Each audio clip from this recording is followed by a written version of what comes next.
$10, 3 tickets only $25, 5 tickets for $40 from any Rotary Sunset member. All proceeds will support Rotary Sunset community projects including Feed Our Future, the Sunrise Adult Training Center, Adopt a School program, the Marie Martin Georgetown Primary School, the Crisis Center, and many more. The new Rotary Sunset Club, NPO number 656. Get your ticket, get your chance. Rotary Sunset, creating hope in the world.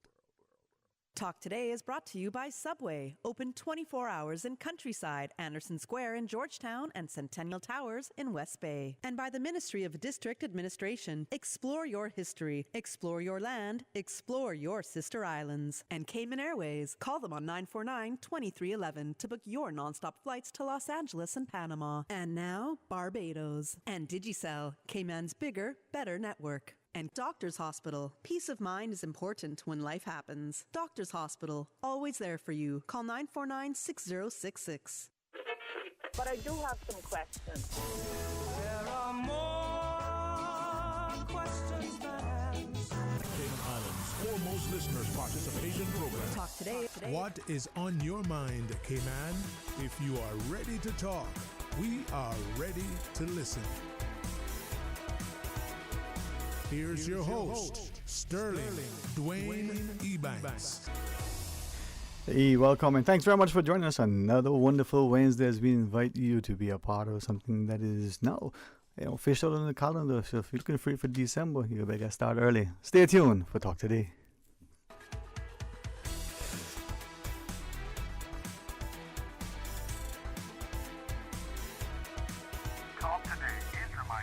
Avoid any statements or comments which are abusive, derogatory, malicious, or defamatory. Do not use indecent language or make any statement that is false or misleading. Call 1-800-534-8255, 949-6990, 949-8037, or WhatsApp us on 925-3261. Email Talk Today at candw.ky. Let your voice be heard. And now, back to Sterling Dwayne Ebanks, Radio Cayman Talk Today. Hey, welcome back, and thanks for joining us. And I always say that's an amazing place to work when you're within the public sector. And for some countries, being a public servant is the highest calling, and I think we have some of the most exemplary people in our society within the public service. So, three are assembled and as part of the DEH. Well, thanks very much to this director. Mr. Sims, good afternoon, sir. How are you today? Good afternoon, Mr. Sterling Dwayne Ebanks. Thank you for having us. It's always a pleasure to be here on Radio Cayman to talk about the good stuff of the Department of Environmental Health.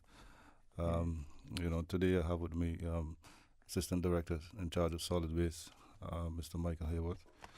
And to my left is Ms. Yolanda Morales Carvalho, who is our Communication and Marketing Officer.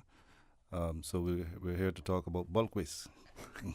We always hear our parents and our grandparents, usually it's our mothers and grandmothers in particular, that said cleanliness is next to godliness. Absolutely, my friend. In our society, we take pride, like many, in making sure our yards, our communities are clean, and to have the commitment, the dedication of a team, like you have at your, it just speaks. But then we need to play our part, and I think the shift from what was the annual bulk waste cleanup nearing Christmas is now mid-year. Right. I think it helps us to prepare so that, but we need to get, get that in our minds now that it's happening now. Don't wait until Christmas, don't put it up, because the complaint was, yes, we clean up, but then what if something happens and then it's left over and looks unsightly? Well, you guys responded to that. So what can we do to make sure that we participate, cooperate, get it clean, and keep it clean all through the rest of the year? Yeah.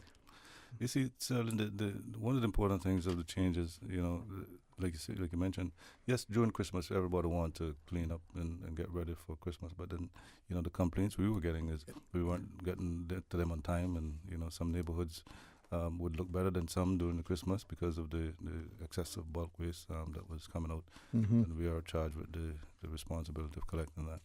So, the decision was to move it to this time of year, which is much better, because when you think about the possibilities of flying debris and all this different stuff.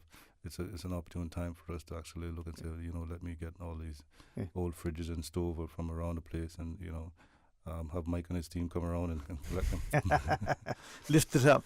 But thank you for the response, for recognizing that, yes, we want it over Christmas, but what if, because of our own schedules, we don't get it on time? Or what if? But as you shared, the hurricane season officially starts the 1st of June. And during the month of May, you create this opportunity for us to put out this bulk waste. It's collected. It's one more thing that potentially would mitigate against any debris or other thing. Mr. Lando, was a team of 300, I think, in your marketing department, communications. I'm sure it's a team of 3,000, I believe. Thank you. It's very important that we understand as community that is a service provided to them. We are here to serve the community. But as members of the community, each one of us has a role to play. Yeah. And for the success of this collection schedule, both community and ourselves have to work together. Right. So that's why we are here today, and even a press release went out since last week, and PSA has been going out to remind people about this schedule. But it's very important that they follow the guidelines that we are giving them. So we are dedicating 1 week to each district. A week, an entire week. And all what you have to do is put everything outside previous to your week, but not like 2 or 3 weeks before. So for sure we will pass and collect it. So it's very easy what you have to do. Bring your stuff outside, separate if you have any vegetation or if you have any metal from the rest of the bulk waste, and also your garbage. But it's very, very important to know that this is a curbside collection exercise. Nowhere else. You should not put it any other place that is not outside your house, where our crews are accustomed coming to and collect it. Right. I was going to say, I mean, really there's no need to put it anywhere else. This is a free service. It's something we do every year, and we just want it to be as convenient as possible. Indeed. So why would you take it somewhere else? As Mr. Sims shared, Mike, you and your team will comment. I was listening to the PSA, and the voice sound almost like a parliamentarian as I was listening to, and he's saying, "Hey, listen, get it out. Don't put it out in December because we won't collect it." Maybe Mike help us as the community, as Ms. Yolanda shared, to not just be cooperative, but to do it now so that we get it done, but we are cognizant that come December, this is not what we're going to be doing. We're going to clean our homes. For those of us who still help our grandparents bag some sand, we can still do that. There's only a few buckets you can take if you can find some sand, but that's a different story. But this is not what we're going to do. So send a message home loud and clear, and perhaps not convincing British voice. They might they might get it. I don't know.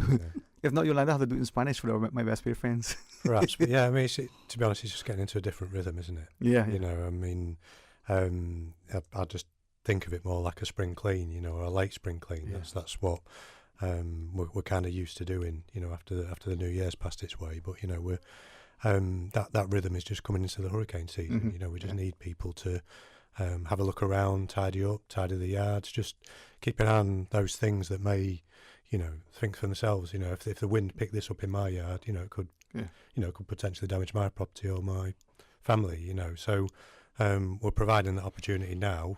Just bear in mind that if we did have a warning for a storm coming, that the landfill and all the roads leading to it get extremely busy. All the traffic's on the road. Everyone, all of a sudden, needs to clear down at that point in time. And they all head to the landfill, and it's really, really busy. What we're trying to do is just take all that away from everyone, see what you've got around, and take that up and put it to the curb. And we'd like it to be sorted out so that when our guys come and get there, they can be as efficient as possible. But just like I say, it's getting into a different rhythm. Yeah, and that's perhaps the thing. As we don't navigate change well. We become conditioned, not even just accustomed, conditioned. And I think, Mr. Sims, when you first sort of brought this idea, it was not this year, but next year, and you prepped us for it. Yeah. As we come back from the break, I want us to maybe try to send it home. This is a phenomenal service that I'm not sure is available in many other, jurisdictions. It's free to us as a people as part of that collective taxpayer collections that we do. But we need to benefit, but we also need to ensure that we are compliant, cooperative, and I don't know how else to emphasize that, but let's do it now. Good for hurricane season when it starts. Better yet for Christmas when we don't have those unsightly little bits and pieces that we complain about. All right, we can talk about it, what, how, and when. All right, stay tuned for Talk Today. At Doctors Hospital, we know life happens, and usually when you least expect it. So when unexpected medical issues arise, you need quality care close to home. Located in the heart of Georgetown, our accomplished team of physicians and medical staff treat minor urgent conditions such as migraines, chest and abdominal pain, shortness of breath, burns, broken bones, open wounds, and more. 24 hours, 7 days a week with no appointment necessary. Peace of mind is important when life happens. At Doctors Hospital, we're always here just for you. Need to speak to someone? Call 949-6066. Your dream home starts with a vision, and often inspiration is at the heart of that vision. Brand Source Home Gallery's in-house designers are here to help bring your vision to life. Whether you're remodeling or building a new home, Brand Source Home Gallery is your one-stop solution. Explore their kitchen cabinets, sinks, faucets, bath fixtures, tubs, vanities, and more. Let Brand Source's designers help and inspire you with your next project. Call 623-5000 and schedule an appointment with a design expert at Brand Source Home Gallery, Dorsey Drive, Industrial Park, serving Cayman for 50 years. CUC Advisory. Customers are advised of a scheduled outage on Thursday, April 25th between 9 a.m. and 1 p.m. for Crichton Drive and all side roads in Crystal Harbor. For more information, please contact CUC's customer service team at 949-5200 or email service@cuc.ky. Let's talk health, Cayman. The Ministry of Health and Wellness is launching a public consultation on May 1st to help develop a new national health strategy for the Cayman Islands. And we need your help. We want to hear your thoughts and experiences with healthcare across all 3 of our islands. Your voice matters. Log on to gov.ky/health-wellness or email mohfeedback@gov.ky to learn more or to get involved. Find your dream car with a Cayman National Vehicle Loan. Enjoy 100% financing, up to 8-year repayment, and a 7% fixed interest rate for the first 5 years. For eco-friendly cars, we'll waive your commitment fee. This only applies to new vehicles. Call 949-8300 or email lending@caymannational.com today.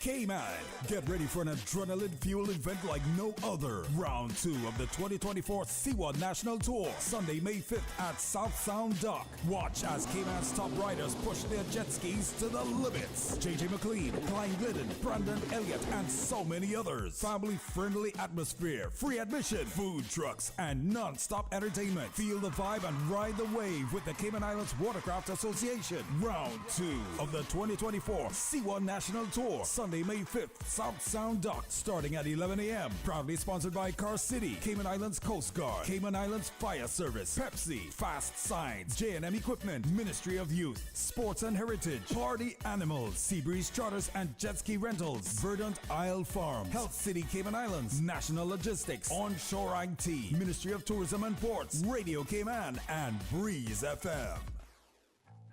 In the tranquil beauty of the Cayman Islands, our island paradise, the Lions Club stands as guardians of our precious environment. Join the Lions Club of Cayman Brac in their mission to preserve the natural splendor of our island home. Together, let's take a stand against pollution, against deforestation, and against the erosion of our coastline. Let's embrace sustainable practices, conserve water, and reduce our carbon footprint. Together, we can ensure that our Cayman Islands remain a paradise for generations to come. Let's protect our environment today for a greener, healthier tomorrow. An Earth Month message from the Lions and Leos of Cayman Brac.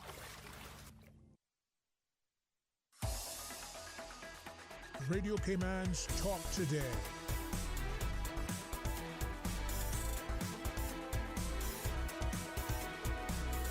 What is on your mind, Cayman? Hey, welcome back, and thanks for the opportunity to sit here and facilitate, and to our civil servants and to our wider community, and the examples that they set through their dedication, their determination, should inspire a lot of us to that same level of discipline. Mr. Sims, to your team at the Department of Environmental Health, we can go through different sort of agencies and sections in government and see exemplary employees, stellar members of our society, but so too in our service clubs, in our schools, in our private sector. And it's not just a motivation for some reward, financial otherwise. It's about a willingness to make a meaningful contribution. And I thank you, together with your deputy directors here, and Ms. Yolanda, for joining us. But I honestly trying to find a way for each of us to now find that shift in our mindset to say, let's keep the place clean. It's sensible. It's safe. Yeah. It makes it such a way that should some impending natural disaster transpire, we may not have to be impaled by some projectile, but we only see it after the fact and try to close the door. Yeah. So, Mr. Sims. You see, the thing is, we want to ensure that the public understand their role in terms of beautification, right? And if everybody was to take in their mind and say, listen, I am responsible for beautification, my little section. And if we all take that approach, we'll have a beautiful island, right? And as we were talking about during the break, sometimes you find persons take all these different bulk waste and other items onto somebody else's property away from theirs, and you wonder, how did that come about? What was in their mindset that caused them to do that, right? Because what this service that we're actually offering in terms of bulk waste collection, we're coming to you, so there's no need for you to take all the time and energy to pack up a fridge or a stove in the back of your truck and carry it down the road and dump it on somebody else's property, right? This saves you from having to think about all that. All we're asking you to do, take your bulk waste, put it in front of your home. Because remember, we are the only department in the Cayman government that come to your house every week. We know where you live. So I know where you live. And I'll be back. Right. Every week. Every week we're there, right? Yeah. So, we see the stuff. If we can differentiate the difference between your regular waste that you put out every week and your bulk waste, right? So we'll come back for it. Just put it in front of your gate. That's all we want you to do, right?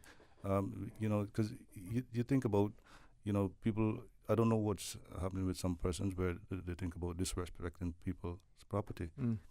For you to go and take your stuff, your junk, your waste, and carry it on somebody else's property and dispose of it. It's not only wrong, but it's unlawful. Remember, right? So these are things that we will prosecute against once we are aware of it and have the evidence to prove that. I'm wondering, and perhaps through you, Mr. Land, as I'm thinking, some of us are walking in the dikes or off the beaten path sometimes, and we see household appliances being discarded, sometimes pieces of cars and the like. Now, I don't know if it was some exercise, some competition, some day that was for a person to take that so far into the bush with so much effort. Yeah. Wouldn't it be easy to take it to the dump? You'd think so, wouldn't you? No. We've a spot to take it just at the front gate there, and that's fine. I mean, you see these spots. I mean, you'll it's hard to find an answer or a reason for it, but some of the places around the landfill itself, some of the kind of unused land has these spots on it, and it's all the way in town. If you take a left instead of a right, you're at the landfill. So why would you? I struggle to understand sometimes, but it's just, I think that it's just about being accountable for the waste that you produce. It's something that you have bought, used, and now you wish to discard. And to your point, Mr. Sims, about people taking their stuff from their homes. I mean, some of the feedback that we get is that even though it's a householder's material, they don't want it in front of their home. But just be patient, because we will get to you. We will get to you. We'll remove it. So rather than taking that time out and putting it somewhere where you shouldn't, just be patient, and we'll get to you. Mr. Sims, you would. So some of the contributory things in terms of the point that you raised in people leaving cars and dikes and all this kind of thing. The problem is, here's what the problem is that contribute to that. A guy would buy a car, right? They didn't get it transferred to him because the owner would have left the island or leaving the island, didn't have time to complete the transaction in terms of transfer. So because there are processes for us to, you have to actually, be the registered owner to come and dispose of it and legally, because first you have to go to vehicle license and terminate the vehicle, right? Then you come to us and fill out the disposal form, and we dispose of it for you, right? But because of these persons who have purchased these vehicles, they can't find the original owner who have left the island maybe 2-3 years ago. The vehicle has been sold 3 times since, right? And then, the next thing, it reaches in the hands of a mechanic who's saying, well, I only, get to the point where it's becoming a derelict now, so it's not really roadworthy anymore, so I just need this part off it. Then it finds itself on somebody's property, then start being scrapped and left. Now, what you find now, yes, we can trace back the original owner who is registered to vehicle license, because if there's no VIN vehicle license number plate on it, we can trace it by virtue of the VIN. Mm-hmm. But when the VIN comes up back to the owner, you check, say, okay, where's owner? Left the island 5 years ago. Nowhere to be found, can't trace or track, right? So that's why some people say to us, well, why don't you find these people and prosecute them? Right. Well, if we could find them, we would do that. But in majority of the cases that we've come across, you find that the owner has already left the island. Right. If I might ask, and maybe it is something that has transpired in our society in last decade or decades, that has unfortunately become entrenched and accepted. So I still have to ask, one, is it that, like the ostrich, out of sight, out of mind, you bury your head, if you don't see it, then it doesn't bother you. You know what, I'm going to take it up in the dikes, some remote property, out of mind. Or is it then that there's this fear that they're going to be prosecuted, they're going to be sanctioned in some way, and hiding it, denying it, might be able to, delay. Possibly, because I think at that point in time, the vehicle has probably been unlicensed for a long time, so it would have been driven on the road illegally. So that is potentially a motivation. But we for those that are conscientious, we have services available to deal with that. Okay, Mr. Sims, if you wish, and then we'll take a call. No, but you see, the thing is, especially when it comes to the vehicle, because let's be clear now that a part of this bulk waste collection, vehicles are not included in the collection, right? But however, we still have that service that we provide. It's $75 per vehicle. You just come into the department, you pay for that, and we collect it and take it to the landfill for you. And I get asked this question all the time too, in terms of, well, isn't that part of the disposal fee that they already paid at customs when the vehicle arrive on island? And I answer, absolutely no. But you've paid for the disposal of the vehicle, yes, right? But what we're charging you for is the transportation removal, right? To come, you can do that yourself. You can always get another. If you don't want our service, you can hire a tow truck, or the traffic law does allow for you to tow another vehicle if you have the 14 feet of rope and put a flag in the middle, and you can tow it down to the landfill. All right. All right. Let's take this call, and I'm hoping that we'll, small steps take us someplace. But let's take this first call. Hey, welcome. Thanks for calling. Good afternoon. Gentlemen. And to you, sir. How are you today? I'm doing fine, bro. How are you in the panel doing today? Excellent. We have Mr. Sims, we have Mr. Hayworth, and of course, the gentlemen say they're very, very sensible and bring along Ms. Carvalho. So we're in good company, sir. Okay, that sounds great to me. I recognize one of the gentlemen on your show today, Mr. Sims. So you don't recognize me? But the other gentleman, I'm not sure who he is, but He's the deputy director, Mr. Michael Hayworth. Good. Okay. I might start off by saying I am so weary and tired to bringing this thing forward to the Department of Environment, specifically about the horse manure between my area going to Papagalo all the way up. The most I ever heard about they're supposed to clean it up. Any department that's worth their weight in salt, they would do as the other horseback riding companies do. You transport your horse by some kind of a trailer or whatever. You don't let your horses just walk on the street and in all of the manure. You can't even take a decent walk. Not only me, but other people that are living in the area, visitors as well. Sometimes you got to be careful where you step in, because if the traffic is coming, you could get knocked out, okay, or could get killed. Mm-hmm. I am so tired of bringing this forward, and nothing has been done about it. But I will say this much: time will be on our side if something is not done about that in short order. So wherever it falls, wherever the chip falls, let it fall. But this is beyond patience of people. I never heard as much excuse about the law, and there's no law in this. Come on. We know better than that. People must actually be able to abide by the laws. Mm. So I hope what I said, it will be taken in the context that it was meant to be. Yes. So thank you very much for listening, sirs. All right, thank you. Okay. And thank you too for sharing. And perhaps, Mr. Sims, those are,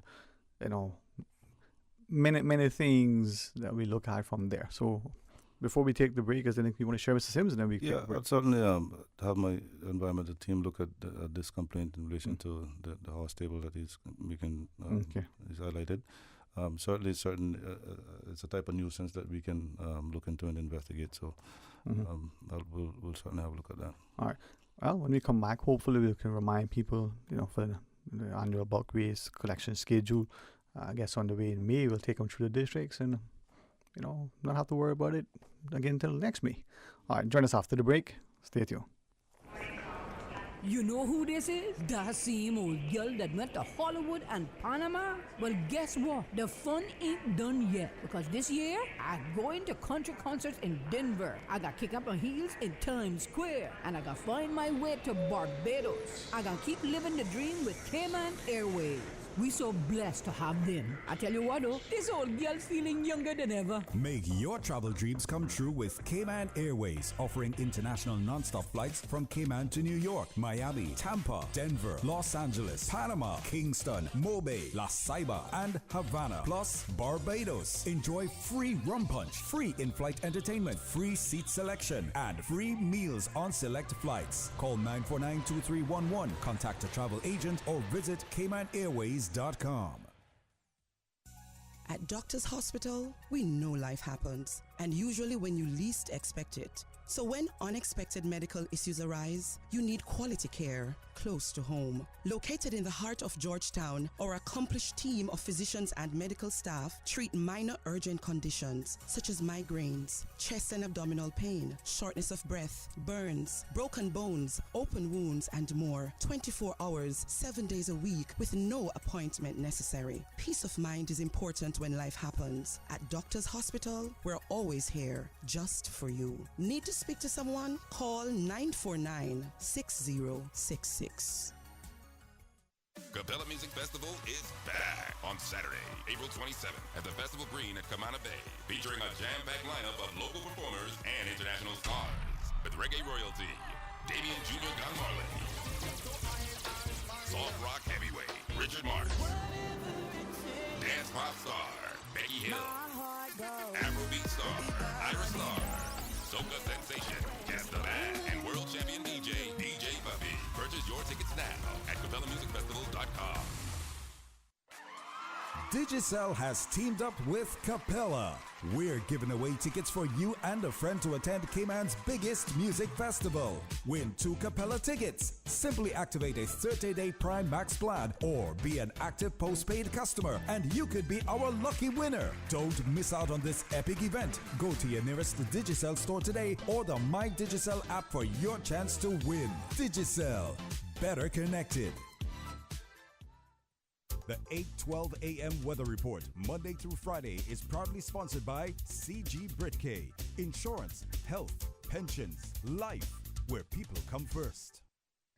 The 2024 Deputy Governor's 5K Challenge will culminate in the final race event in Grand Cayman on Sunday, April 28th. There is still time to register. Registration is $25 for adults and $10 for children under 18. To register, visit www.racecaribbean.net. If you have any questions, you can email dg5k@gov.ky.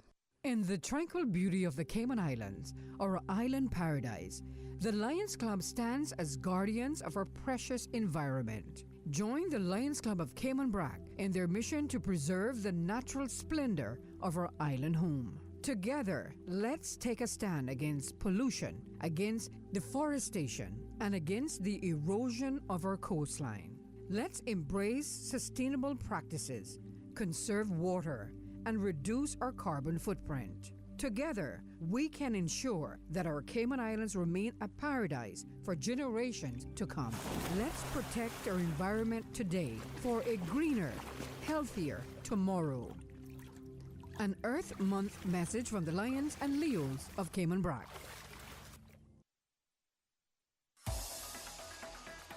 Radio Cayman's Talk Today.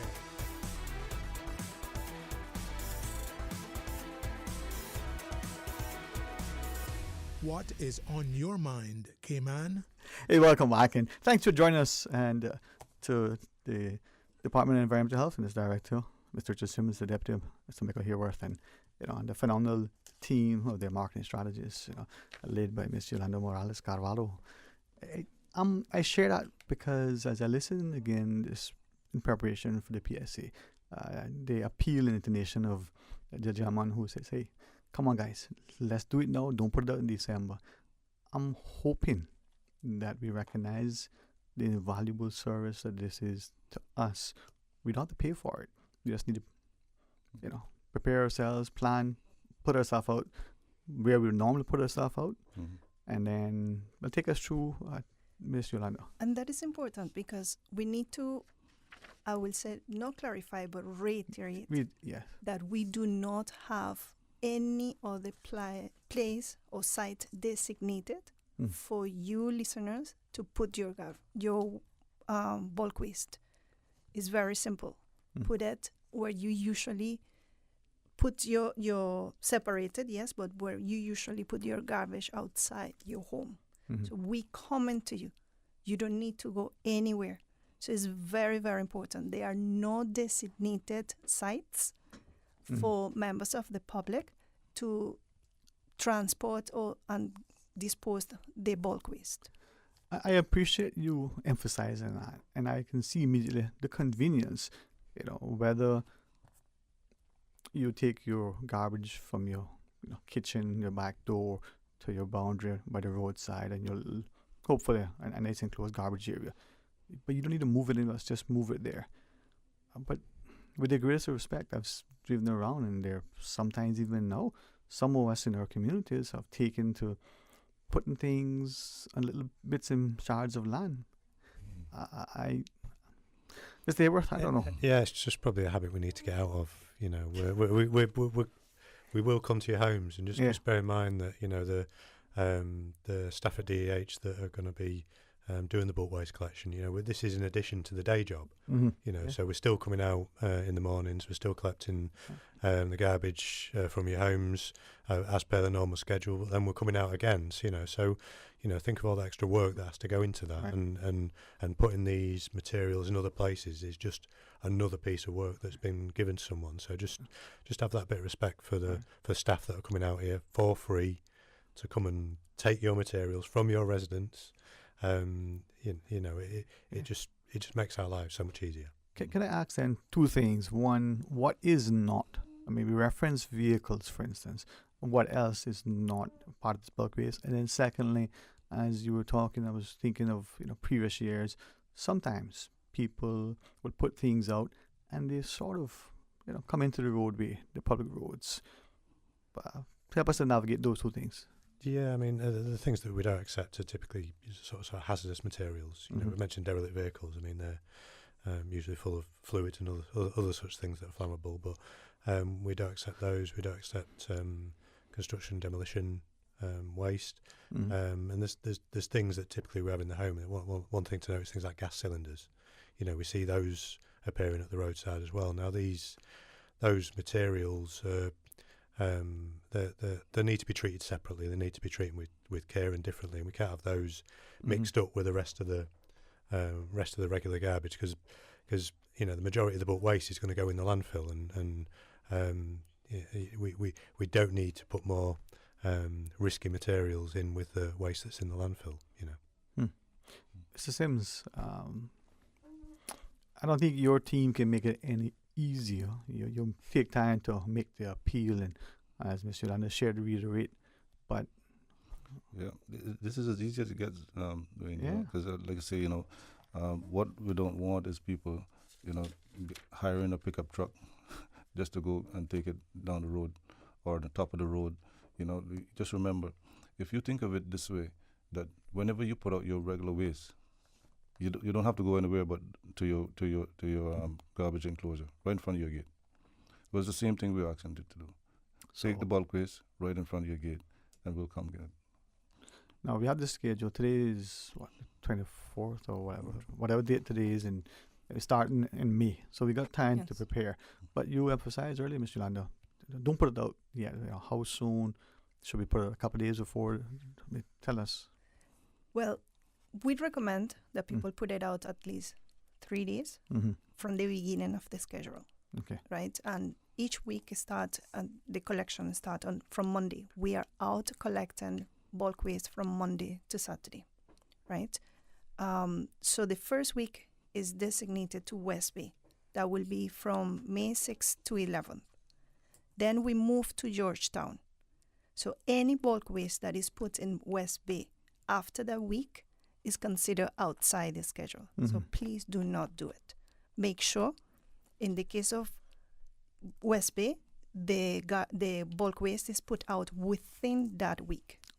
Maybe the 6th to the 11th. Correct. And same applies for all the other weeks that we're working on. So the second week, we dedicated to Georgetown. That's from May the 13th to the 18th. Then we move to Bordentown, and that will be our third week. Same principle applied. Then we move to Northside and East End from the 27th to June the 1st. But within that last week of bulk waste, simultaneously we are going to be working in Sister Islands. So this is something that is happening in the 3 islands at the same time. Because it's a plan, it's part of the hurricane season preparedness plan. So we want to make sure everything is clear before the hurricane season starts.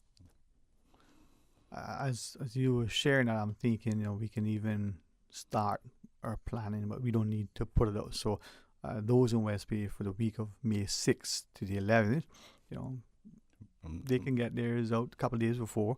But if you're in the last district at the end of May, Northside and East End, do not put it out now. Wait until the 27th to the 1st, your week is. Yeah. And that's to make sure that, we keep the place beautified while we're still doing it. Make the place still look good, instead of having bulk waste all over everybody's neighborhood, for such an extended period of time. Even though I know, traditionally, Mike send his team, send some scouters out, look and see where they need to concentrate on.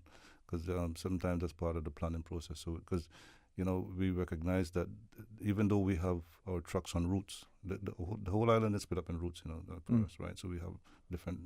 So you might find that if we send our teams out to scout, there may be routes that doesn't necessarily need heavy concentration on. Some may be more, depending on how much persons have to put out and stuff like that. So, if they put out a few days before, that will then give us an opportunity to set our operational plans. Yeah, and I mean, some of the things may require just come collect. Some may I call them the grabber truck. Is that what they call? Yeah, the grab truck for the vegetation and the like. So if we keep it contained, it makes it easier to collect, but then it doesn't, as they would say, colloquially, blow all over the place. Yeah, there's a lot of work that goes into this. I mean, we have a lot of staff members working in different vehicles, different equipments, and we plan around that. But we plan around this schedule. Yeah. We don't plan around on driving to every part of the island and just picking and choosing different places. We plan around this schedule, and that enables us to be as efficient as we can. Yeah. I like in what you share to us going to the supermarket. We have our list, or we start in particular aisles and we go through. We don't, go to this section and run back to that section, go to that section. I mean, hopefully we don't. Yeah. We pick our way through. You never leave the supermarket, do you? and that's where we don't want to be is continually picking up bits and pieces of bulk waste from different locations out with this schedule. Yeah, and we're asking you to highlight this as much as possible. I've been listening to the ads and really came, and I hope everybody else who do share the information, because what we don't want, I can tell you, what usually happens when the neighbors see this neighbor put out stuff, they're wondering what they're putting out and not thinking about asking any questions about, listen, is it bulk waste collection? Until afterwards, 2 weeks later, you hear, did the bulk waste happen? Yes, it did. Right now they start to put out stuff and then calling us and saying, "Oh, you missed me." Yeah. Well, if it's going to be like that, then we won't be coming back for those kind of operations. So we want people to do it in advance. That's why we're here, to promote the bulk waste collection, so people can come and start making their preparation. Well, we'll do our best and talk today to remind people and hopefully encourage. It's now in May. It's part of the hurricane preparedness exercise. This year we got 2 holidays in May, so we got a little extra time to do things. There you go. And make best use of your time. Make best use of. Well, I think the gentleman would agree, Mr. Lander. If you would like to have sort of reminding closing thoughts as you reiterate how important it is for us to participate. Thank you.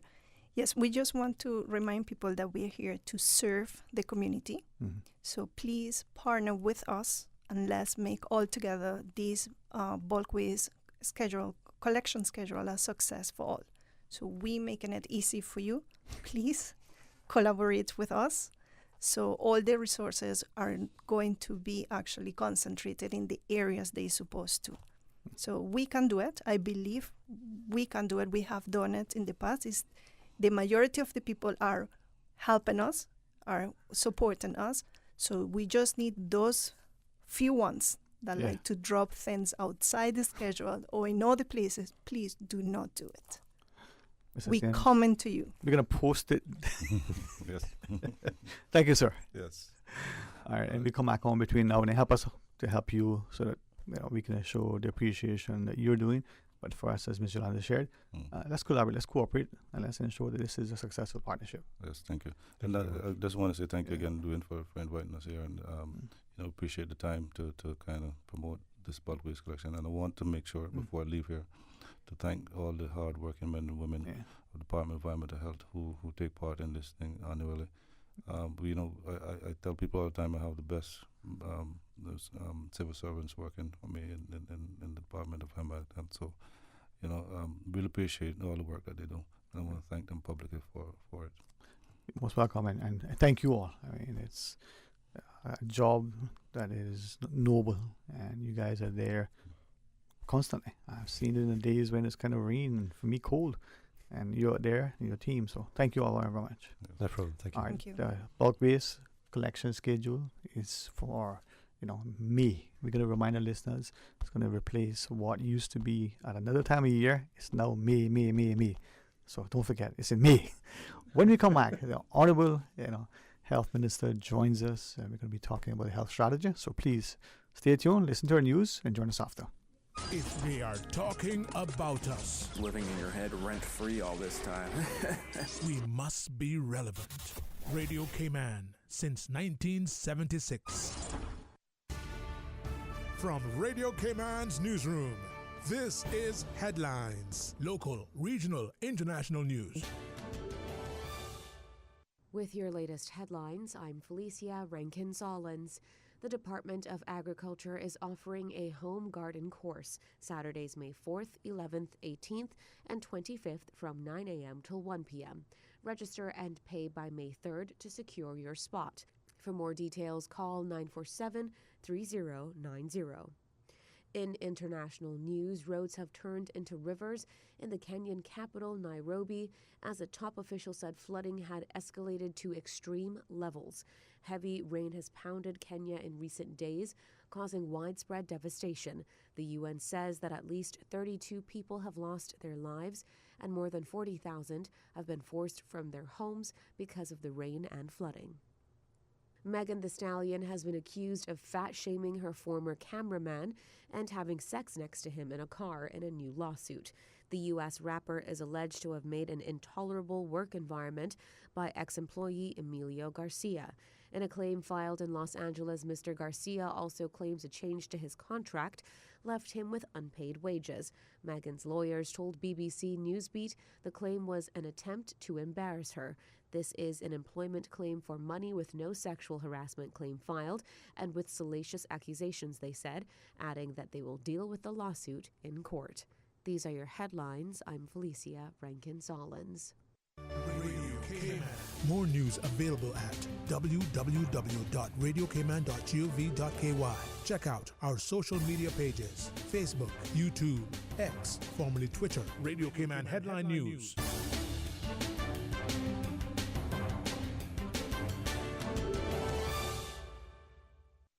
When you have a sports or fitness-related injury, trust the expertise of the HSA Sports and Exercise Medicine Clinic to get you back in the game.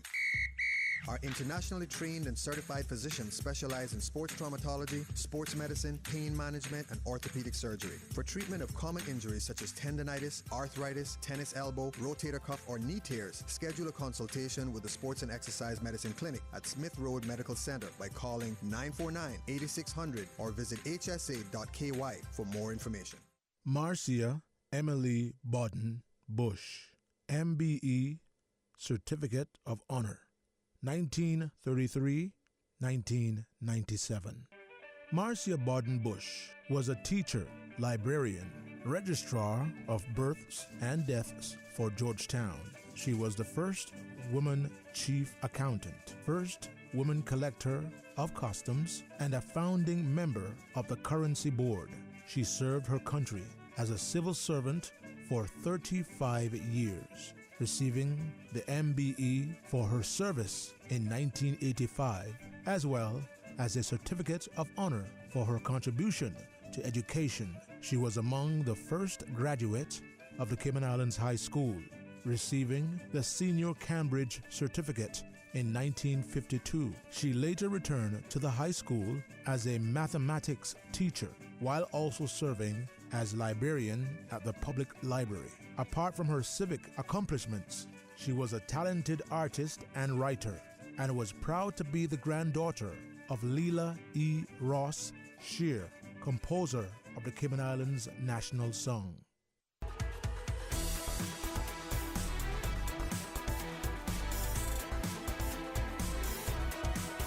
Radio Cayman Talk Today continues. Hey, good afternoon and welcome. Sometimes you see my smile, it's because I can't contain it. Sometimes when you see my smile, it might be that little mischievousness that happens. But today, it's all of the above. Honorable Minister for Health, Ms. Sabrina Turner.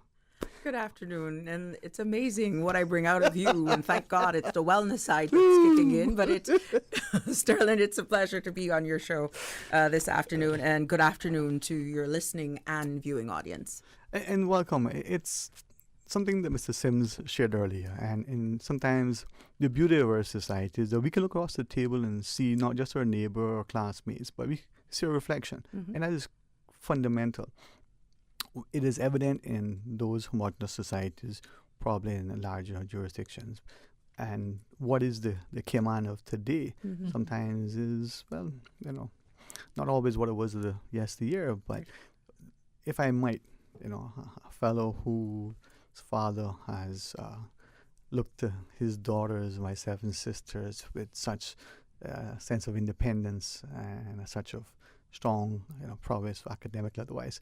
To see reflected in both of you, I'm honored, man. I mean, I say that honestly, it touches my heart. Thank you for being wonderful people, and Miss Felicia, welcome. It's good to see you again. Good to see you. Feels like forever, but happy to be back in the studio with you. Well, thank you very much for joining us. And for me, it's one thing to prepare for a discussion, and there's another to have a sense of, wait a minute, am I prepared? But to recognize where we are and how I won't ask for forgiveness for it, but if it needs to be, then I'll seek on my knees at some point. But I've always championed that a society, for it to really, really prosper, for it to advance, it has to have a strong education and a strong healthcare system. And to see that continued commitment year after year, government budget on, and to our people. Ms. Felicia, you have served many roles, but you, like the Honorable Minister, that sense of caring, giving, loving, nurturing is evident. Maybe it's why you selected your initial careers.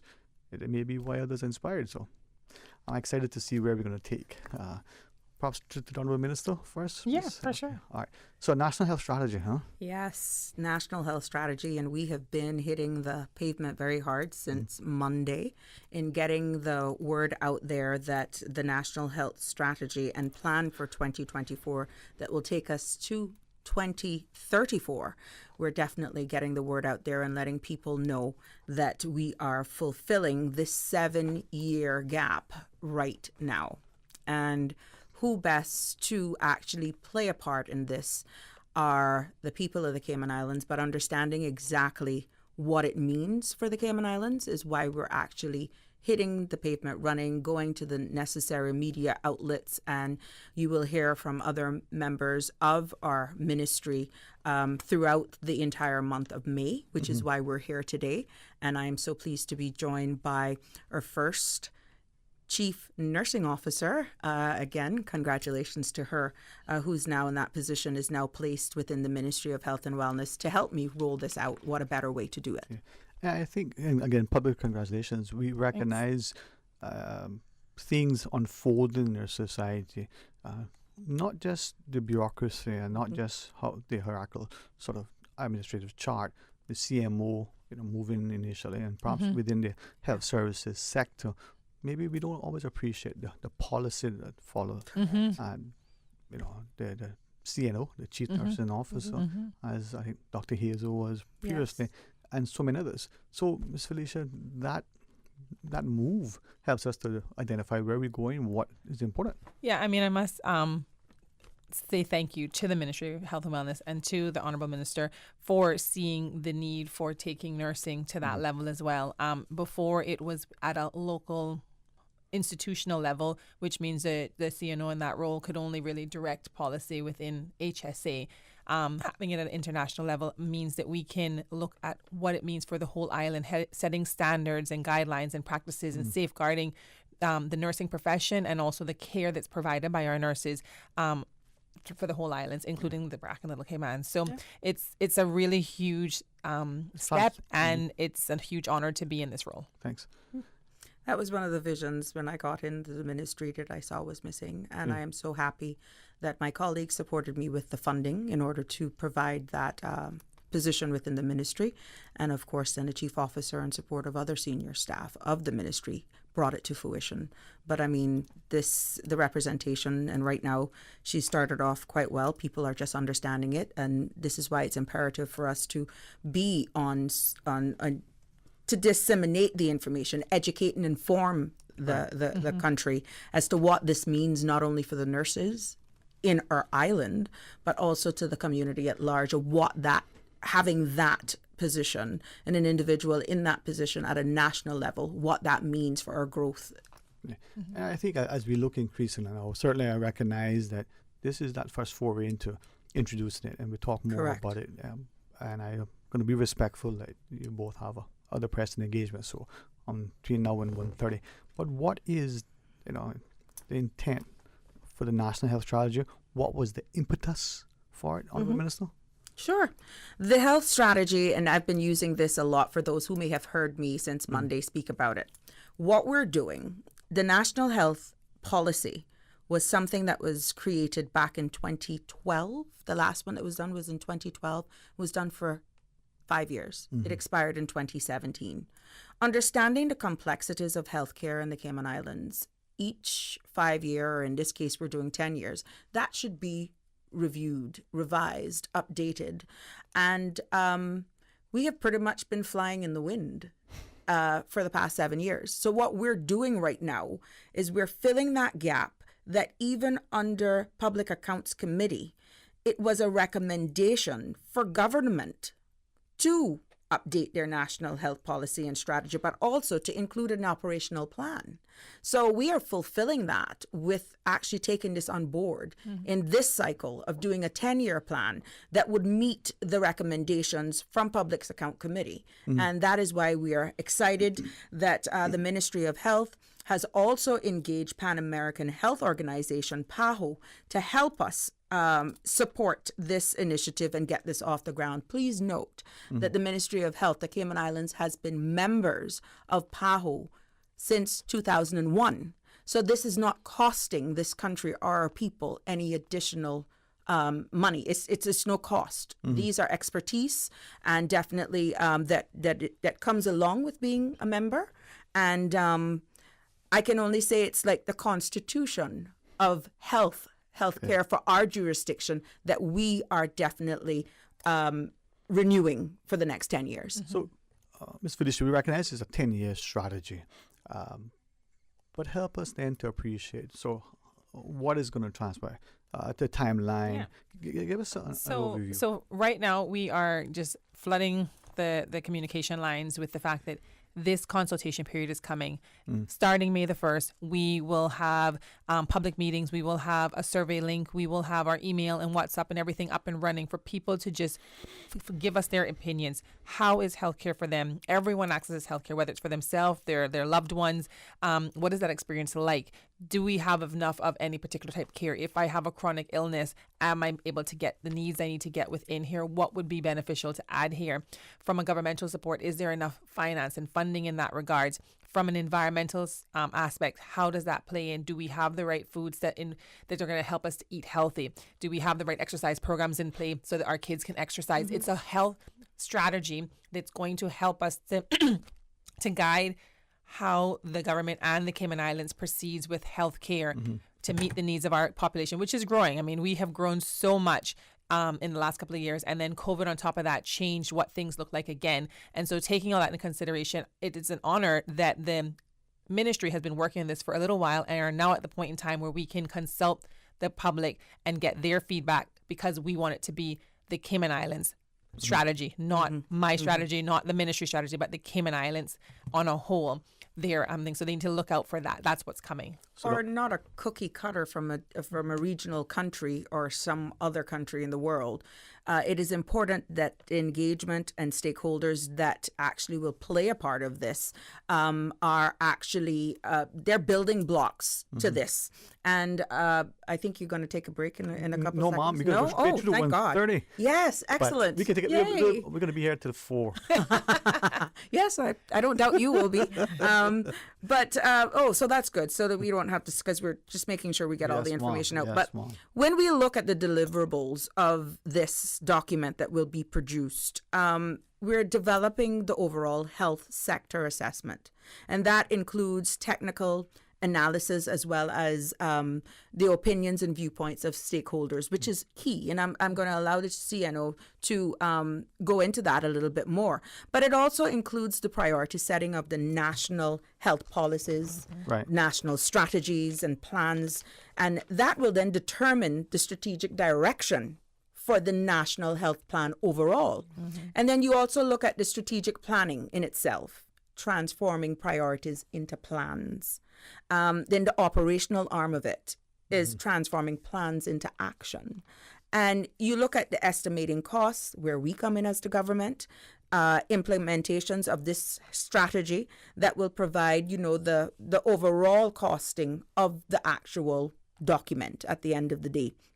And then we are also tasked, and the deliverables of this document is the process of estimating costs to consider even to the extent of which this objective and strategic feasibility Can we afford it at this time? Now, that's not a matter of if. We must, because it is a reputation of this country of what we hold persons who want to practice healthcare here. There's a standard. It is the rule. It is the blueprint then of holding this country accountable of where we are as a jurisdiction.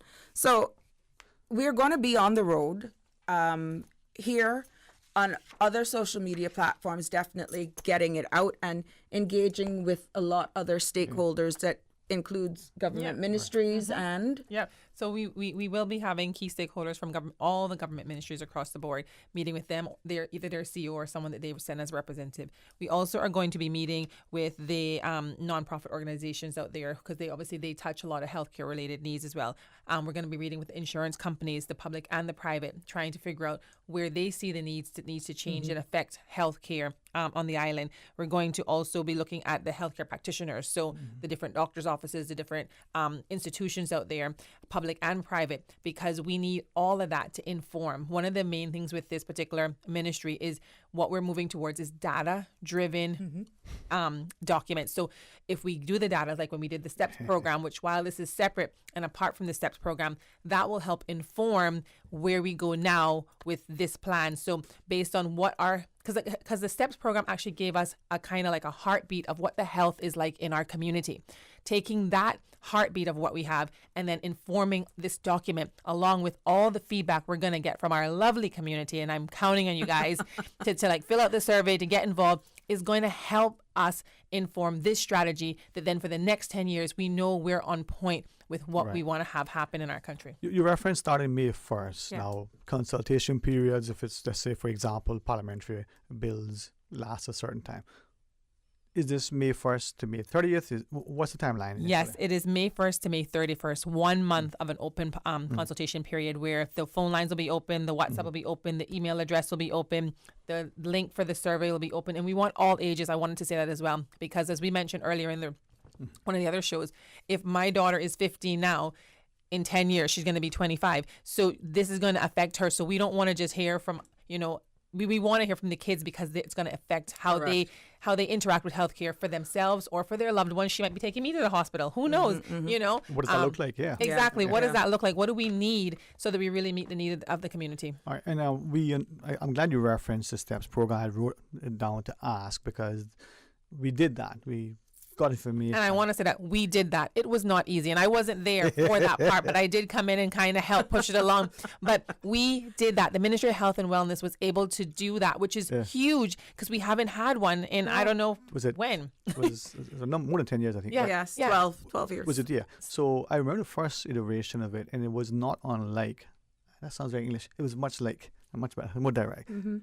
A census, right? Correct. And there were a lot of us from a health standpoint who were not comfortable. You're not drawing my blood. I don't care. You're not. Exactly. Yes, we had some challenges. They did. Very much like the census, nobody coming around. This is not like that. No, this is not like that at all. Yeah. No. But it's about us now understanding the importance. So in saying that, in recognizing both the person on the end of the table trying to get information from the person on this other side, whether it's the census enumerator saying, well, how much do you make? Well, what do you want to know for? Well, you see, you tax me. The best way I like to look about it, Sterling, when we go through the airport, and I use that one because I see that one most clearly. When I finish, Dang. She does. I don't have the luxury. When I go through the airport, after you pass, they have that little kiosk outside, and you have the 5 little happy faces, sad faces, whatever. Yeah. That is our job as the public's opportunity to feed back into how well they're doing.